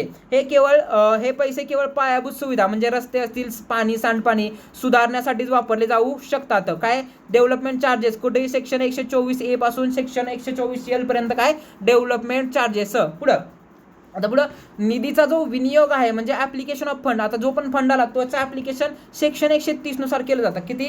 सेक्शन 130 नुसार विधी म्हणजे पण निधी आहे त्याचं ऍप्लिकेशन केलं जातं सेक्शन 130 नुसार. काय आहे? या निधीचा वापर प्रामुख्याने खालील कामासाठी केला जातो. कोणकोणते काम आहेत? तर विकास आराखडा, डेव्हलपमेंट प्लॅन किंवा रिजनल प्लॅन याची अंमलबजावणी करण्यासाठी हा निधी वापरला जातो. कर्मचाऱ्यांचे पगार आणि प्रशासकीय खर्च भागवण्यासाठी केला जातो. सार्वजनिक सोयी सुविधांची म्हणजे अम्युनिटीजची निर्मितीसाठी हा म्हणजे हा फंड वापरला जातो. आणि घेतलेले कर्ज परतफेड करण्यासाठी हा फंड वापरला जातो सेक्शन नंबर 130 नुसार. सेक्शन नंबर 130 नुसार. आता पुढं हिशोब आणि लेखा परीक्षण सेक्शन नंबर 131 आणि 132 काय म्हणतो? ऑडिट आणि अकाउंट आणि ऑडिट. सेक्शन नंबर 131 आणि 132 काय सांगत असतो? अकाउंट आणि ऑडिट सांगतो. तर प्रत्येक प्राधिकरणाला आपले वार्षिक हिशोब म्हणजे अॅन्युअल अकाउंट व्यवस्थित ठेवणे बंधनकारक आहे. ठीक आहे. ऑडिट काय? या हिशोबांचे लेखापरीक्षण राज्य सरकारने नियुक्त केलेल्या परीक्षकाकडून ऑडिटर कडून केले जाते. ऑडिट रिपोर्टमध्ये काही त्रुटी आढळल्यास त्या सुधारण्याचे आदेश सरकार देऊ शकते. त्या सुधारण्याचे आदेश सरकार देऊ शकते. आता काय? हिशोब आणि लेखापरीक्षण सेक्शन नंबर 131 आणि 132 नुसार हिशोब आणि लेखापरीक्षण केले जातात. त्यामध्ये काय? प्रत्येक प्राधिकरणाला आपले वार्षिक हिशोब म्हणजे अॅन्युअल अकाउंट व्यवस्थित ठेवणे बंधनकारक आहे. या हिशोबांचे लेखापरीक्षण राज्य सरकारने नियुक्त केलेल्या परीक्षकाकडून म्हणजे ऑडिटरकडून केले जाते. ऑडिट रिपोर्टमध्ये काही त्रुटी आढळल्यास त्या सुधारण्याचे आदेश सरकार देऊ शकते. सेक्शन 131 आणि 132 नुसार. पुढं आता हे बघितलं आपण प्रकरण 8 म्हणजे चॅप्टर 8 बघितला. आता चॅप्टर 9 काय? संकीर्ण म्हणजे मिसलिनियस ज्या गोष्टी आहेत त्या चॅप्टर 9 मध्ये आहेत. हा जो ऍक्ट आहे MRTP ऍक्ट 1966 चा ऍक्ट आहे त्याच्यामध्ये हा ऍक्ट लागू कधी झाला? तर 11 जानेवारी 1967 ला हा ऍक्ट लागू झाला. याच्यामध्ये 9 चॅप्टर आहेत, 165 कलम आहेत आणि 2 शेड्यूल आहेत. 2 काय शेड्यूल आहेत. आणि याच्यामध्ये 3 महत्त्वाचे म्हणजे काय? तर रिजनल प्लॅन येतो महत्त्वाचा, त्यानंतर डेव्हलपमेंट प्लॅन येतो आणि TPS स्कीम ह्या महत्त्वाच्या गोष्टी आहेत. त्यानंतर पुढं याच्यामध्ये हा जो ऍक्ट आहे याच्यामध्ये 9 चॅप्टर मध्ये आपण 9वा चॅप्टर जो आहे तो मिसलिनियस आहे.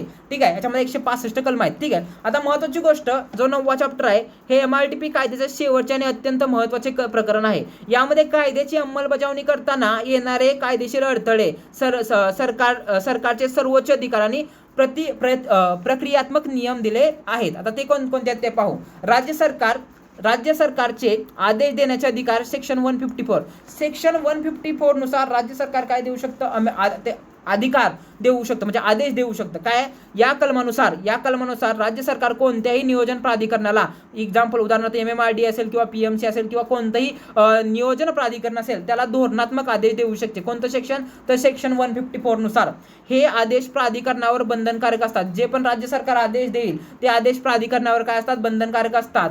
जर प्राधिकरणाचे कामकाज कायद्यानुसार चालत नसेल तर सरकार या कलमाचा वापर करून हस्तक्षेप करते.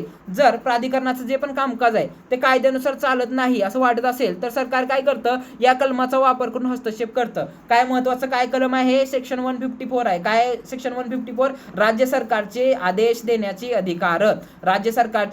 देण्याचे अधिकार. Section number 154. आता पुढं सेक्शन नंबर 155 काय सांगतो? सेक्शन नंबर 155 काय आहे? तर राईट ऑफ एंट्रीचा राईट म्हणजे प्रवेशाचा अधिकार. काय आहे? कोणत्याही जमिनीचे सर्वेक्षण करण्यासाठी, मोजणी करण्यासाठी किंवा अनधिकृत बांधकाम तपासण्यासाठी नियोजन प्राधिकरणाच्या अधिकृत व्यक्तीला उदाहरणार्थ इंजिनियर किंवा कोणाच्याही जागेत प्रवेश करण्याचा जो अधिकार आहे तो काय आहे? प्रवेशाचा अधिकार. राईट टू एंट्री म्हणजे जर कोणत्याही जमिनीचा सर्वे करायचा आहे तर जो पण नियोजन प्राधिकरण आहे, नियोजन प्राधिकरणाचा जो पण अधिकार आहे त्याला कोणाच्याही जागेत प्रवेश करण्याचा अधिकार आहे. सेक्शन नंबर 155 नुसार. सेक्शन नंबर 155 नुसार काय? कोणत्याही जमिनीचे सर्वेक्षण करण्यासाठी, मोजणी करण्यासाठी किंवा अनधिकृत बांधकाम तपासण्यासाठी नियोजन प्राधिकरणाच्या अधिकृत व्यक्तीला उदाहरणार्थ इंजिनियरला कोणाच्याही जागेत प्रवेश करण्याचा अधिकार आहे. मात्र असा प्रवेश करण्यापूर्वी मालकाला नोटीस देणे आवश्यक असते आणि ती नोटीस साधारणपणे 24 तास आधी जरी दिली तरी चालते. ठीक आहे. ती नोटीस काय साधारणपणे 24 तास आधी देणे गरजेचे आहे. ठीक आहे. प्रवेशाचा अधिकार म्हणजे राईट टू एंट्री किती? Section number 155. पुढे नोटीस बजावण्याचा पद्धत. जी नोटीस बजावण्याची पद्धत आहे ती सेक्शन नंबर 156 नुसार नोटीस आपण दिलं जातं. कोणत्या सेक्शननुसार? सेक्शन नंबर 156 नुसार नोटीस दिलं जातं. काय? कायद्याअंतर्गत कोणतीही नोटीस, उदाहरणार्थ सेक्शन 53ची पाडकामची नोटीस असेल, कशी द्यावी याचे नियम आहेत. कोणकोणते नियम आहेत? नोटीस प्रत्यक्ष हातात दिली पाहिजे. काय? नोटीस बजावण्याची पद्धत हे सेक्शन 156 काय सांगत असतं? ती नोटीस कशी दिली पाहिजे याची जी पद्धत आहे ती सेक्शन नंबर 156 नुसार सांगितली जाते. काय सांगतं? प्रत्यक्ष नोटीस हातात दिली पाहिजे किंवा नोंदणीकृत पोस्टाने पाठवणे गरजेचे आहे किंवा जागेवर ढकवणे किंवा जागेवर चिटकवणे हे बंधनकारक आहे. हे काय? बंधनकारक आहे. नोटीस कशी दिली जाते? प्रत्यक्ष हातात दिली पाहिजे, नोंदणीकृत पोस्टाने पाठवणे किंवा जागेवर ढकवणे या पद्धती वैध मानल्या जातात. तर नोटीस देण्याची पद्धत सेक्शन नंबर 156 नुसार नोटीस देण्याची पद्धती आहे. पुढं न्यायालयीन हस्तक्षेप मर्यादित. सेक्शन नंबर 149 काय सांगतं की याच्यामध्ये न्यायालयीन हस्तक्षेप करू शकत नाही. म्हणजेच काय? सिव्हिल कायद्याअंतर्गत नियोजन प्राधिकरणाने किंवा राज्य सरकारने घेतलेल्या निर्णयांना दिवाणी म्हणजे सिव्हिल जे कोर्ट आहे, सिव्हिल कोर्ट, दिवाणी न्यायालय आहे सिव्हिल कोर्ट, सहजासहजी आव्हान देता येऊ शकत नाही. सिव्हिल कोर्ट म्हणजे या कायद्याअंतर्गत नियोजन प्राधिकरणाने किंवा राज्य सरकारने घेतलेल्या निर्णयांना दिवाणी न्यायालयात सिव्हिल कोर्टमध्ये सहजासहजी आव्हान देता येत नाही.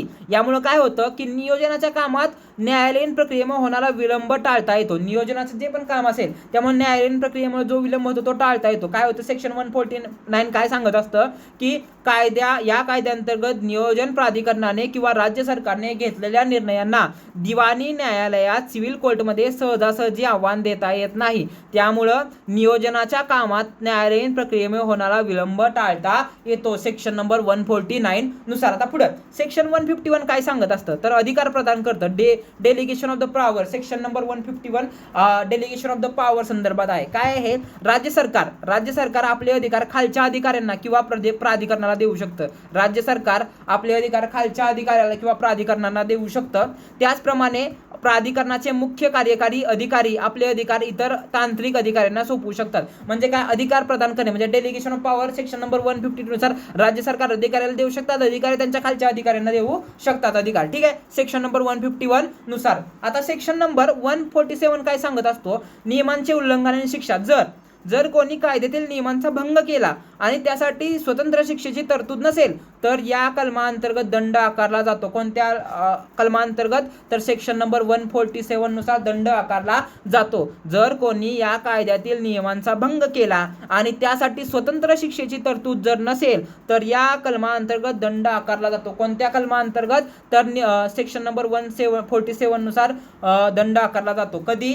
तर कायद्यातील नियमांचा भंग केला असेल आणि त्यासाठी शिक्षेची तरतूद नसेल तर 147 नुसार काय केला जातो? दंड आकारला जातो. आता पुढील सेक्शन काय म्हणतं? आता हे झालं MRTPचे जवळपास आपण जे पण इम्पॉर्टंट ऍक्ट होते ते बघितलं. काय आहे MRT? आता महत्त्वाची परत एकदा शॉर्ट रिव्हिजन सांगतो. जो पण Maharashtra regional town planning act आहे तो कधीचा ऍक्ट आहे? 1966चा ऍक्ट आहे. लागू कधी झाला? लागू झाला 11 जानेवारी. लागू कधी झाला? 11 जानेवारी 1967 लागू झाला.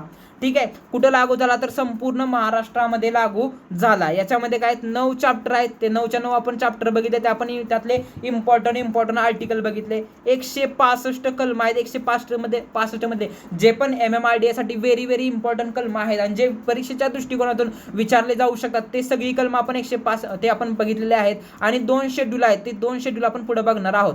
ठीक आहे? आता महत्त्वाची गोष्ट काय? तर याच्यामध्ये हा जो 1966चा जो ऍक्ट होता याच्यामध्ये काही रिसेंट अमेंडमेंट झाले. ठीक आहे? याच्यामध्ये 1966चा हा जो ऍक्ट होता तो काळानुसार बदलत राहिला आहे. त्याच्यामध्ये रिसेंट अमेंडमेंट झालेले आहेत. त्या अमेंडमेंट आपण आता पाहूया. ठीक आहे? आता कोणकोणते अमेंडमेंट आहेत? तर त्याच्यामध्ये 2015ची एक अमेंडमेंट आहे. 2015ची अमेंडमेंट काय? डेव्हलपमेंट चार्जेस रिगार्डिंग ही अमेंडमेंट आहे 2015 साठी झाली. काय म्हणतं हे?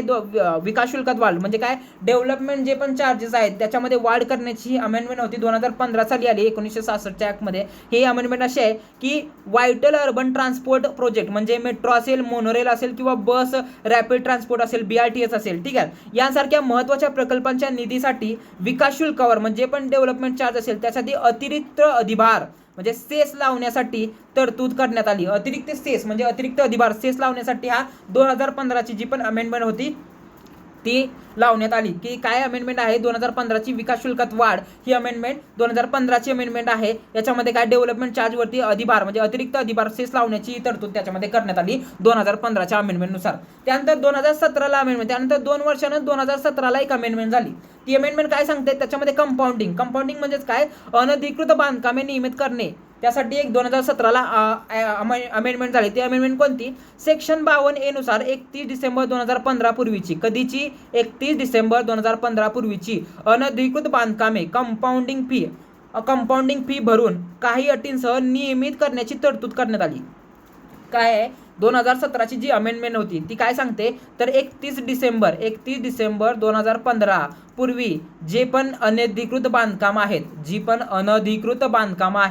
ती बांधकामे कंपाऊंडिंग फी भरून अधिकृत करण्याचा अधिकार राज्य सरकारला देण्यात आला. ती बांधकामे काही अटींसह कंपाऊंडिंग फी भरून, कोणती फी भरून? कंपाऊंडिंग फी भरून काही अटींसह नियमित करण्याची तरतूद जोडण्यात आली. यामुळे सरकारला मोठ्या प्रमाणावर बांधकामे नियमित करण्याचे अधिकार मिळाले. कधीच्या अमेंडमेंटनुसार तर 2017ची अनधिकृत बांधकाम नियमित करण्याची जी अमेंडमेंट होती, अनधिकृत बांधकाम नियमित करण्याची अमेंडमेंट जी होती 2017ची होती. कधीपासूनची 31 डिसेंबर 2015च्या आधीची जी पण अनधिकृत बांधकामे आहेत त्यांना काही कंपाऊंडिंग फी आणि काही अटींसह नियमित करण्याची जी अमेंडमेंट होती ती 2017ची अमेंडमेंट होती. ठीक आहे. त्यानंतर पुढची अमेंडमेंट जी आली ती 2020-21ची अमेंडमेंट आली. याच ऍक्टमध्ये MRTP ऍक्टमध्ये 2020-21 मध्ये पुढची अमेंडमेंट आली. ती अमेंडमेंट अशी होती कोरोना काळातील सवलती म्हणजे पॅन्डेमिक मध्ये ज्या पण रिलीफ रिगार्डिंग जी अमेंडमेंट होती ती अशी होती. मुदतवाढ म्हणजे एक्सटेन्शन ऑफ द टाइमलाईन. कोरोनामध्ये लॉकडाऊनमुळे विकास आराखडा म्हणजे डेव्हलपमेंट प्लॅन प्रसिद्ध करणे यासाठी काय एक्सटेन्शन देण्यात आलं.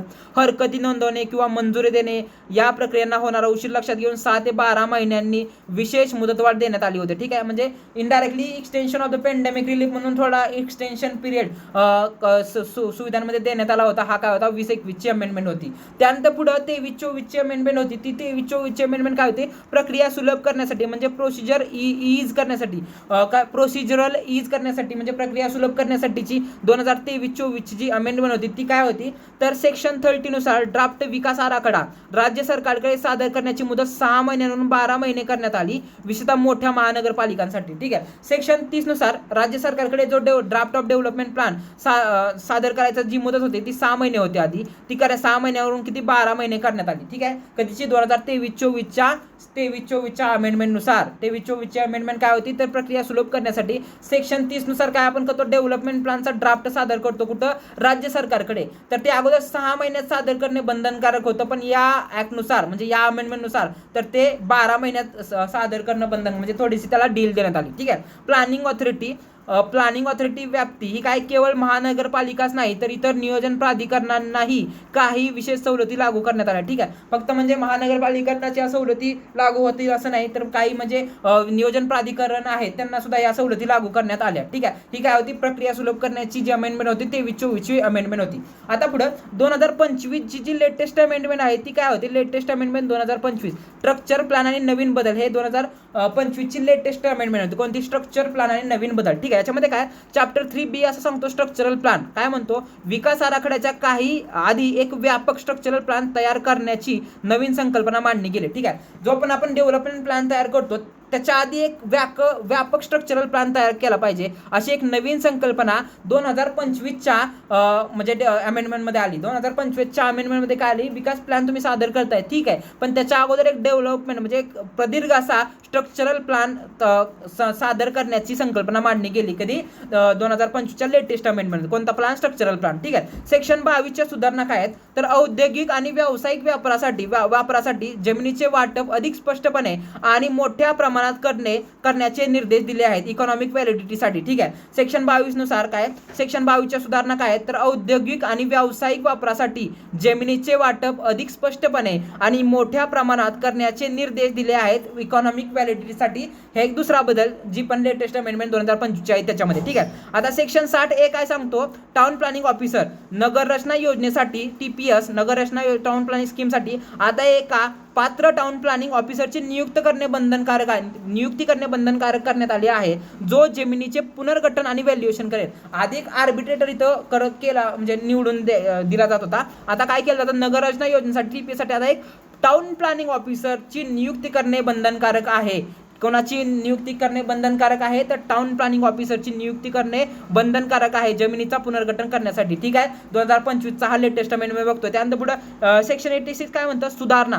सेक्शन 86 ची सुधारणानुसार काय, राज्य सरकारला नगर रचना योजना मंजूर करण्यासाठी लागणारा वेळ 2 ते 3 महिन्यांनी वाढवण्याचा अधिकार मिळाला. ठीक आहे, जे आता राज्य सरकार जे पण नगर रचना म्हणजे त्यांच्याकडे जो प्लॅन गेला ते मंजूर करून देण्यासाठी जे राज्य सरकारला वेळ लागत होते त्या वेळेत 2 ते 3 महिन्याचा आणखी त्यांना काय मिळाला, वाढवण्याचा अधिकार त्यांना मिळाला. हे काय होते, लेटेस्ट प्लॅन होते अमेंडमेंटचे 2025चे स्ट्रक्चरल प्लॅन आणि नवीन बदल. महत्वाची यातली 2025ची अमेंडमेंट लक्षात ठेवायची, जो पण डेव्हलपमेंट प्लॅन तयार करत होतो त्याच्या आधी एक स्ट्रक्चरल प्लॅन तयार करावी, ही नवीन संकल्पना 2025च्या ऍक्टमध्ये म्हणजे अमेंडमेंटमध्ये मांडण्यात आली. आता पुढं हे झाले लेटेस्ट अमेंडमेंट बघितल्या. ठीक आहे, या ऍक्टमध्ये लेटेस्ट अमेंडमेंट बघितल्या. आता MMRDA साठी महत्त्वाच्या संस्था आणि त्यांचे इस्टॅब्लिशमेंट एअर आणि त्यांचं हेडक्वार्टर हे पण इम्पॉर्टंट आहे. ठीक आहे, आता महत्त्वाचं काय, नियोजन आणि अंमलबजावणी संस्था कोणत्या कोणत्या आहेत. ठीक आहे, आता MMRDA तर माहिती आहे काय, Mumbai metropolitan region development authority, जी स्थापना कधी झाली, तर 26 जानेवारी 1975 रोजी मुंबई येथे काय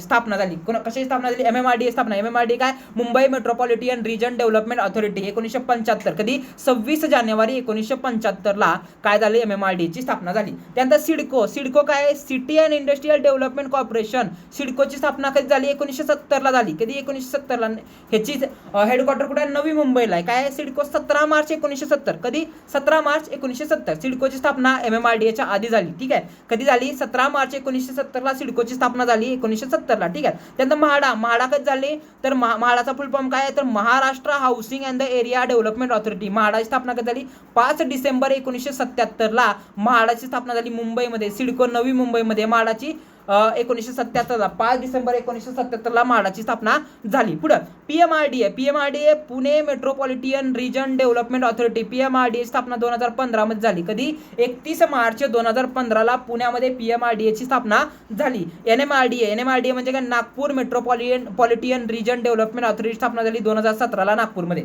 ठीक आहे, आता सिक्वेन्स कसं लक्षात ठेवणार, सगळ्यात आधी स्थापना कोणाची झाली, सिडकोची झाली. कधी, 1970 सिडको म्हणजे काय, city and industrial development corporation. CIDCO स्थापना कुठे झाली, नवी मुंबईमध्ये झाली. नवी मुंबईमध्ये स्थापना झाली सिडकोची. कधी, 1970 कधी, 17 मार्च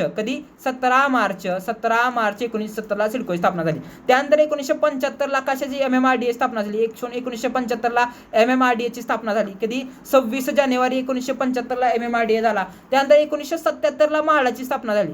लगेच हे सिक्वेन्स लक्षात ठेवायचं. 1970 काय, सिडकोची स्थापना झाली नवी मुंबईमध्ये. सिडको 17 मार्च 1970. 1975 कधी, 26 जानेवारी 1975 MMRDA ची स्थापना झाली. त्यानंतर 1977 पण कधी, 5 डिसेंबर 1977 म्हाडाची स्थापना झाली. कुठं, मुंबईमध्येच. आता PMRDA स्थापना झाली होती 1900 किती म्हणजे 2015 मध्ये. 2015 मध्ये PMRDA ची झाली. 2017 मध्ये कशात झाली, NMRDA ची स्थापना झाली. कुठं, PMRDA पुण्यात, NMRDA नागपूरमध्ये. ठीक आहे, ह्या इस्टॅब्लिशमेंट इयर लक्षात ठेवायचं. ठीक आहे, आता पुढे गेल्यानंतर काय, नगर रचना संबंधित काही सरकारी विभाग आहेत. ठीक आहे, ते कोणते आहेत, तर director of the town planning, नगर रचना संचालनालय.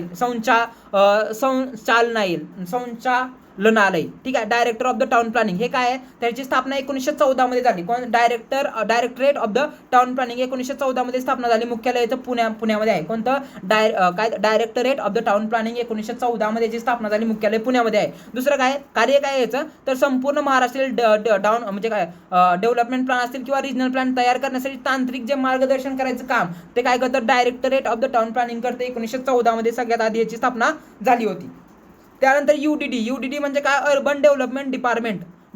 UDD अर्बन डेव्हलपमेंट डिपार्टमेंट हा काय, हा मंत्रालयातील विभाग आहे जो MRTP कायद्याअंतर्गत अंतिम निर्णय आणि मंजुरी देतो. हा काय, UDD काय, अर्बन डेव्हलपमेंट डिपार्टमेंट हा एक मंत्रालयातील डिपार्टमेंट आहे. तो काय देतो, MRTP कायद्याअंतर्गत अंतिम मंजुरी आणि अंतिम निर्णय आणि मंजुरी देतो. तर पुढं इतर सहाय्यक संस्था कोणत्या? MSRDC म्हणजे काय? Maharashtra state road development corporation, MSRDC. हा इथं नाही तर हा सिव्हिल साठी पण इम्पॉर्टंट क्वेश्चन आहे. ठीक आहे. MSRDC 1996 साठी याची स्थापना झाली. 1996 मध्ये याची स्थापना झाली. कधी?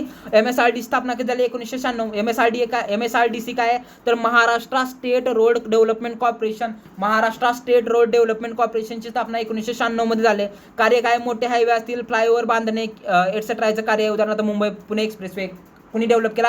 MSRDCनं डेव्हलप केला आहे. MSRDC स्थापना 1996 मध्ये झाली आहे. त्यानंतर पुढे महामेट्रो. महामेट्रो हा महाराष्ट्र मेट्रो रेल कॉर्पोरेशन, महामेट्रोचा फुल फॉर्म आहे. स्थापना 2015 झालेला आहे. 2015ला महामेट्रोची स्थापना झालेली आहे. कार्य काय? नागपूर आणि पुणे मेट्रोचे नियोजन महामेट्रोनं केलेलं आहे. 2015ला स्थापना झाली. 1996ला MSRDC स्थापना झाली. MSRDC Maharashtra state road development corporation, त्याला MSRDC म्हटलं जातं. पुढे काय? SRA काय? स्लम रिहॅबिलिटेशन बोर्ड 1995ला. ठीक आहे. SRAची स्थापना डिसेंबर 1995ला झाली. काय? स्लम रिहॅबिलिटेशन ऑथॉरिटीची स्थापना, SRAची स्थापना 1995 झाली.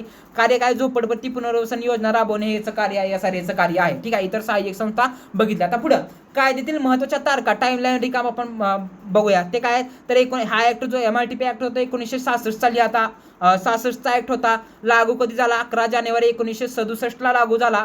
खरेदी नोटीस जी मुदत होती म्हणजे अमेंडमेंट झाल्यानंतर अगोदर 6 महिने होती, नंतर 12 महिने झाले, त्यानंतर 24 वर्ष करण्यात आली. म्हणजे 24 महिने म्हणजे 2 वर्ष करण्यात आली. नूतनीकरण म्हणजे एक्सटेन्शन काय? बांधकामाची परवानगी दरवर्षी वाढवता येते, पण एकूण 4 वर्षांपेक्षा जास्त नाही. हा एक महत्त्वाचा पॉईंट याच्यामध्ये आहे. आता आपण जे 2 शेड्यूल होते ते 2 शेड्यूल बघू. 2 शेड्यूल या ऍक्टमध्ये जे 2 शेड्यूल होते ते 2 शेड्यूल बघू. कोणकोणते 2 शेड्यूल आहेत? ठीक आहे. या अनुसूचित कायद्यातील कलमांना पूरक माहिती देतात. ठीक आहे. विशेषतः जेव्हा जमीन संपादन आणि नगररचना योजनेचा विचार होतो त्यावेळी या 2 अनुसूचिका काय आहेत? व्हेरी इम्पॉर्टंट आहेत. आता त्यातली पहिली अनुसूची काय म्हणते? द फर्स्ट शेड्यूल काय सांगतं? हे प्रामुख्याने सेक्शन नंबर 101 आणि सेक्शन नंबर 129 साठी ही इम्पॉर्टंट आहे. काय? जमीन संपादन आणि नुकसान भरपाईशी संबंधित आहे. पहिली अनुसूची काय म्हणते? तर जमीन संपादन आणि नुकसान भरपाई याच्या संबंधित काय आहे? पहिलं शेड्यूल आहे. ठीक आहे. उद्देश काय? जेव्हा एखाद्या नगररचना योजनेसाठी टाउन प्लॅनिंग स्कीमसाठी जमीन घेतली जाते तेव्हा त्या जमिनीचे मूल्यांकन आणि मालकाला द्यायची नुकसान भरपाई कशी मोजायची याचे नियम यात दिलेत. कशात दिलेत? तर शेड्यूल फर्स्ट मध्ये काय दिलंय? तर पहिल्यांदा जमीन ॲक्विजिशन, जमीन संपादन आणि जमीन नुकसान भरपाई. ठीक आहे. तर ती कशी केली जाते याचे जे नियम आहेत तर या अनुसूचीमध्ये हे नियम दिले गेलेत. आता मुख्य मुद्दे काय आहेत? तर बाजारभाव, मार्केट व्हॅल्यू काय आहे? योजना जाहीर झाल्याच्या तारखेला जमिनीचा जो बाजारभाव होता तोच मूल्यांकनासाठी ग्राह्य धरला जातो. ठीक आहे. जमिनीचे पुनर्गठन म्हणजे मूळ भूखंड, ओरिजिनल जो प्लॉट आहे आणि अंतिम भूखंड याच्या किमतीतील फरक कसा काढायचा याचे सूत्र याच्यामध्ये आहे. पुढे वाढता खर्च, बेटरमेंट चार्जेस. योजनेमुळे जर जमिनीची किंमत वाढली तर मालकाकडून किती टक्के रक्कम विकास शुल्क म्हणून घ्यावे याची मार्गदर्शन यात मिळते. ठीक आहे. महत्त्वाचं काय लक्षात ठेवायचं या अनुसूचीमध्ये शेड्यूल 1 मध्ये? तर काय? सेक्शन 101 आणि 129 नुसार ही काय इम्पॉर्टंट आहे? या सेक्शनसाठी इम्पॉर्टंट आहे. म्हणजेच काय? तर जमीन संपादन कशी करायची आणि त्याचं मूल्यांकन कसं करायचं याचे जे वेगवेगळे नियम आहेत ते ह्या शेड्यूल 1 मध्ये दिलेलं आहेत. आता शेड्यूल 2 काय म्हणतं? शेड्यूल 2 असं आहे तर हे संदर्भ सेक्शन 59 आणि सेक्शन 64 साठी आहे. सेक्शन 59 आणि सेक्शन 64 साठी इम्पॉर्टंट आहेत. कशासाठी? नगर रचना योजनेतील घटकशी संबंधित आहे. याच्यामध्ये काय? ही अनुसूची सर्वात महत्त्वाची आहे कारण यात नगर रचना योजनेत म्हणजे टाउन प्लॅनिंग स्कीम मध्ये नक्की काय असावे याची सविस्तर माहिती देण्यात आलेली आहे. ठीक आहे. याच्यामध्ये काय? सेक्शन नंबर 59 आणि सेक्शन नंबर 64 ची जी पण इम्पॉर्टंट ह्या 2 सेक्शनची दुसरी अनुसूची काय इम्पॉर्टंट आहे. याच्यामध्ये काय दिलंय? तर याच्यामध्ये टाउन प्लॅनिंग स्कीम मध्ये नक्की काय काय असावं याची सविस्तर माहिती दिली आहे. ठीक आहे. याला एकूण 21 मुद्द्यांमध्ये विभागले गेलेले आहे आणि त्यातील काय जे प्रमुख मुद्दे आहेत ते खालील प्रमाणे आहेत. सेक्शन अनुसूची 2 काय म्हणते? टाउन प्लॅनिंग स्कीम मध्ये नक्की काय काय पाहिजे ह्याचं सगळं जे डिटेल विस्तारण आहे किंवा वर्गीकरण आहे ते याच्यामध्ये केलेलं आहे. अनुसूची 2 मध्ये केलेलं आहे. याच्यामध्ये काय? जमिनीचे वाटप, अलॉटमेंट ऑफ द लँड. याच्यामध्ये रस्ते, मोकळ्या जागा, बागा, शाळा, दवाखाने आणि सार्वजनिक इमारतींसाठी जमिनीचे आरक्षण कसे करावे हे दिलंय. त्यानंतर पायाभूत सुविधा हे काय दिलंय? ड्रेनेज सिस्टम असेल, पाणी पुरवठा असेल, पथदिवे आणि रस्ते बांधण्याचे नियोजन हे इनडायरेक्टली याच्यात मेन्शन केलंय. जमिनीच्या सुधारणा म्हणजे दलदलीची जमीन भरणे, जमिनीचे सपाटीकरण आणि नाल्यांचा प्रवाह वळवणे एक्सेट्रा याच्यामध्ये आहे. बांधकाम नियम म्हणजे इमारतींची उंची असेल, साईड मार्जिन असेल आणि इमारतीचा वापर निवासी की व्यावसायिक यावर मर्यादा घालणे एक्सेट्रा याच्यामध्ये दिले. झोपडपट्टी निर्मूलन योजनेच्या क्षेत्रात आणि येणाऱ्या झोपडपट्ट्यांचे पुनर्वसन करणे एक्सेट्रा याच्यामध्ये दिलंय. ऐतिहासिक वारसा म्हणजे ऐतिहासिक वास्तू आणि नैसर्गिक सौंदर्याची ठिकाणे जतन करणे याच्यामध्ये दिलेलं आहे. खर्च आणि उत्पन्न, संपूर्ण योजना राबवण्यासाठी लागणारा अंदाजित खर्च आणि तो मालकांकडून मिळणाऱ्या बेटरमेंट चार्जेस मधून कसा वसूल करायचा याचा आराखडा हे याच्यामध्ये दिलेला आहे. इनडायरेक्टली हे कसं लक्षात ठेवायचं म्हणजे शेड्यूल 2 मध्ये काय आहे तर शेड्यूल 2 मध्ये जो पण टाउन प्लॅनिंग स्कीम आहे त्याच्यामध्ये काय काय असावं हे सगळं शेड्यूल 2 मध्ये दिलंय. आणि शेड्यूल 1 मध्ये काय दिलंय तर शेड्यूल 1 मध्ये इन शॉर्ट शेड्यूल 1 मध्ये काय आहे जे पण आपलं हे आहे सेक्शन नंबर 101 आणि 129 रिगार्डिंग जे पण स्कीम आहे ते आपण शेड्यूल नंबर 1 मध्ये बघतो. ठीक आहे. आता त्याच्यामध्ये म्हणजे जमीन कशी संपादन करायची शेड्यूल 1 मध्ये काय सांगितलंय तर जमीन कशी संपादन करायची, जमीन संपादन केल्यानंतर जमीन कशी संपादन करायची, जमीन संपादन केल्यानंतर त्यासाठी पुरवठा कसा द्यायचा तर हे सगळं कशामध्ये सांगितलंय ह्याच्यामध्ये सांगितलेलं आहे शेड्यूल नंबर 1 सांगितलेलं आहे. तर आता आपण काय बघितलं MRTP ऍक्ट बघितला, MRTP ऍक्ट बघितला, MRTP ऍक्ट बघितला. याच्यामध्ये काय काय बघितलं तर याच्यामध्ये हा ऍक्ट होता 1966 चा ऍक्ट होता. 1966 चा हा ऍक्ट होता. लागू कधी झाला तर 11 जानेवारी 1967 ला लागू झालं. याच्यामध्ये 9 चॅप्टर आहेत, 165 कलम आहेत, 2 शेड्यूल आहेत आणि आपण 9च्या 9 चॅप्टर बघितले. 165 मध्ये जे पण इम्पॉर्टंट आपल्याला जे एक्झामच्या दृष्टिकोनातून जे पण इम्पॉर्टंट वाटते सगळे आपण कलम बघितलेले आहेत. 2 शेड्यूल ते पण बघितलेले आहेत. त्यानंतर वेगवेगळ्या संस्था बघितल्या. याच्यामध्ये ह्या ऍक्टमध्ये वेगवेगळ्या अमेंडमेंट झाल्या त्या आपण बघितल्या. 2015 ची अमेंडमेंट बघितली, 2017 ची अमेंडमेंट बघितली, 2020-21 ची अमेंडमेंट बघितली कोविडची, त्यानंतर 23-24 ची अमेंडमेंट बघितली आणि 25 ची लेटेस्ट अमेंडमेंट बघितले एक्सेट्रा आपण अमेंडमेंट बघितलेले आहेत. म्हणजे इनडायरेक्टली जे पण MMRDA साठी कोणत्या एक्झामसाठी MMRDA साठी जे पण एक्झाम ओरिएंटेड इम्पॉर्टंट टॉपिक आहेत MRTP ऍक्ट मधून ते ह्या आपण ऍक्ट मध्ये बघितलेले आहेत. ह्याची जर PDF हवी असेल याची PDF मी डिस्क्रिप्शन बॉक्समध्ये माझ्या व्हॉट्सअप चॅनलची मी लिंक देईन, त्या मला टेक्स्ट करा, मी तुम्हाला याची PDF सेंड करून देईन. ठीक आहे. तर हा होता इट्सेट्रा ऑल अबाउट होता MRTP ऍक्ट बद्दल. तर आपण भेटू लवकरच नवीन व्हिडिओमध्ये. तोपर्यंत धन्यवाद.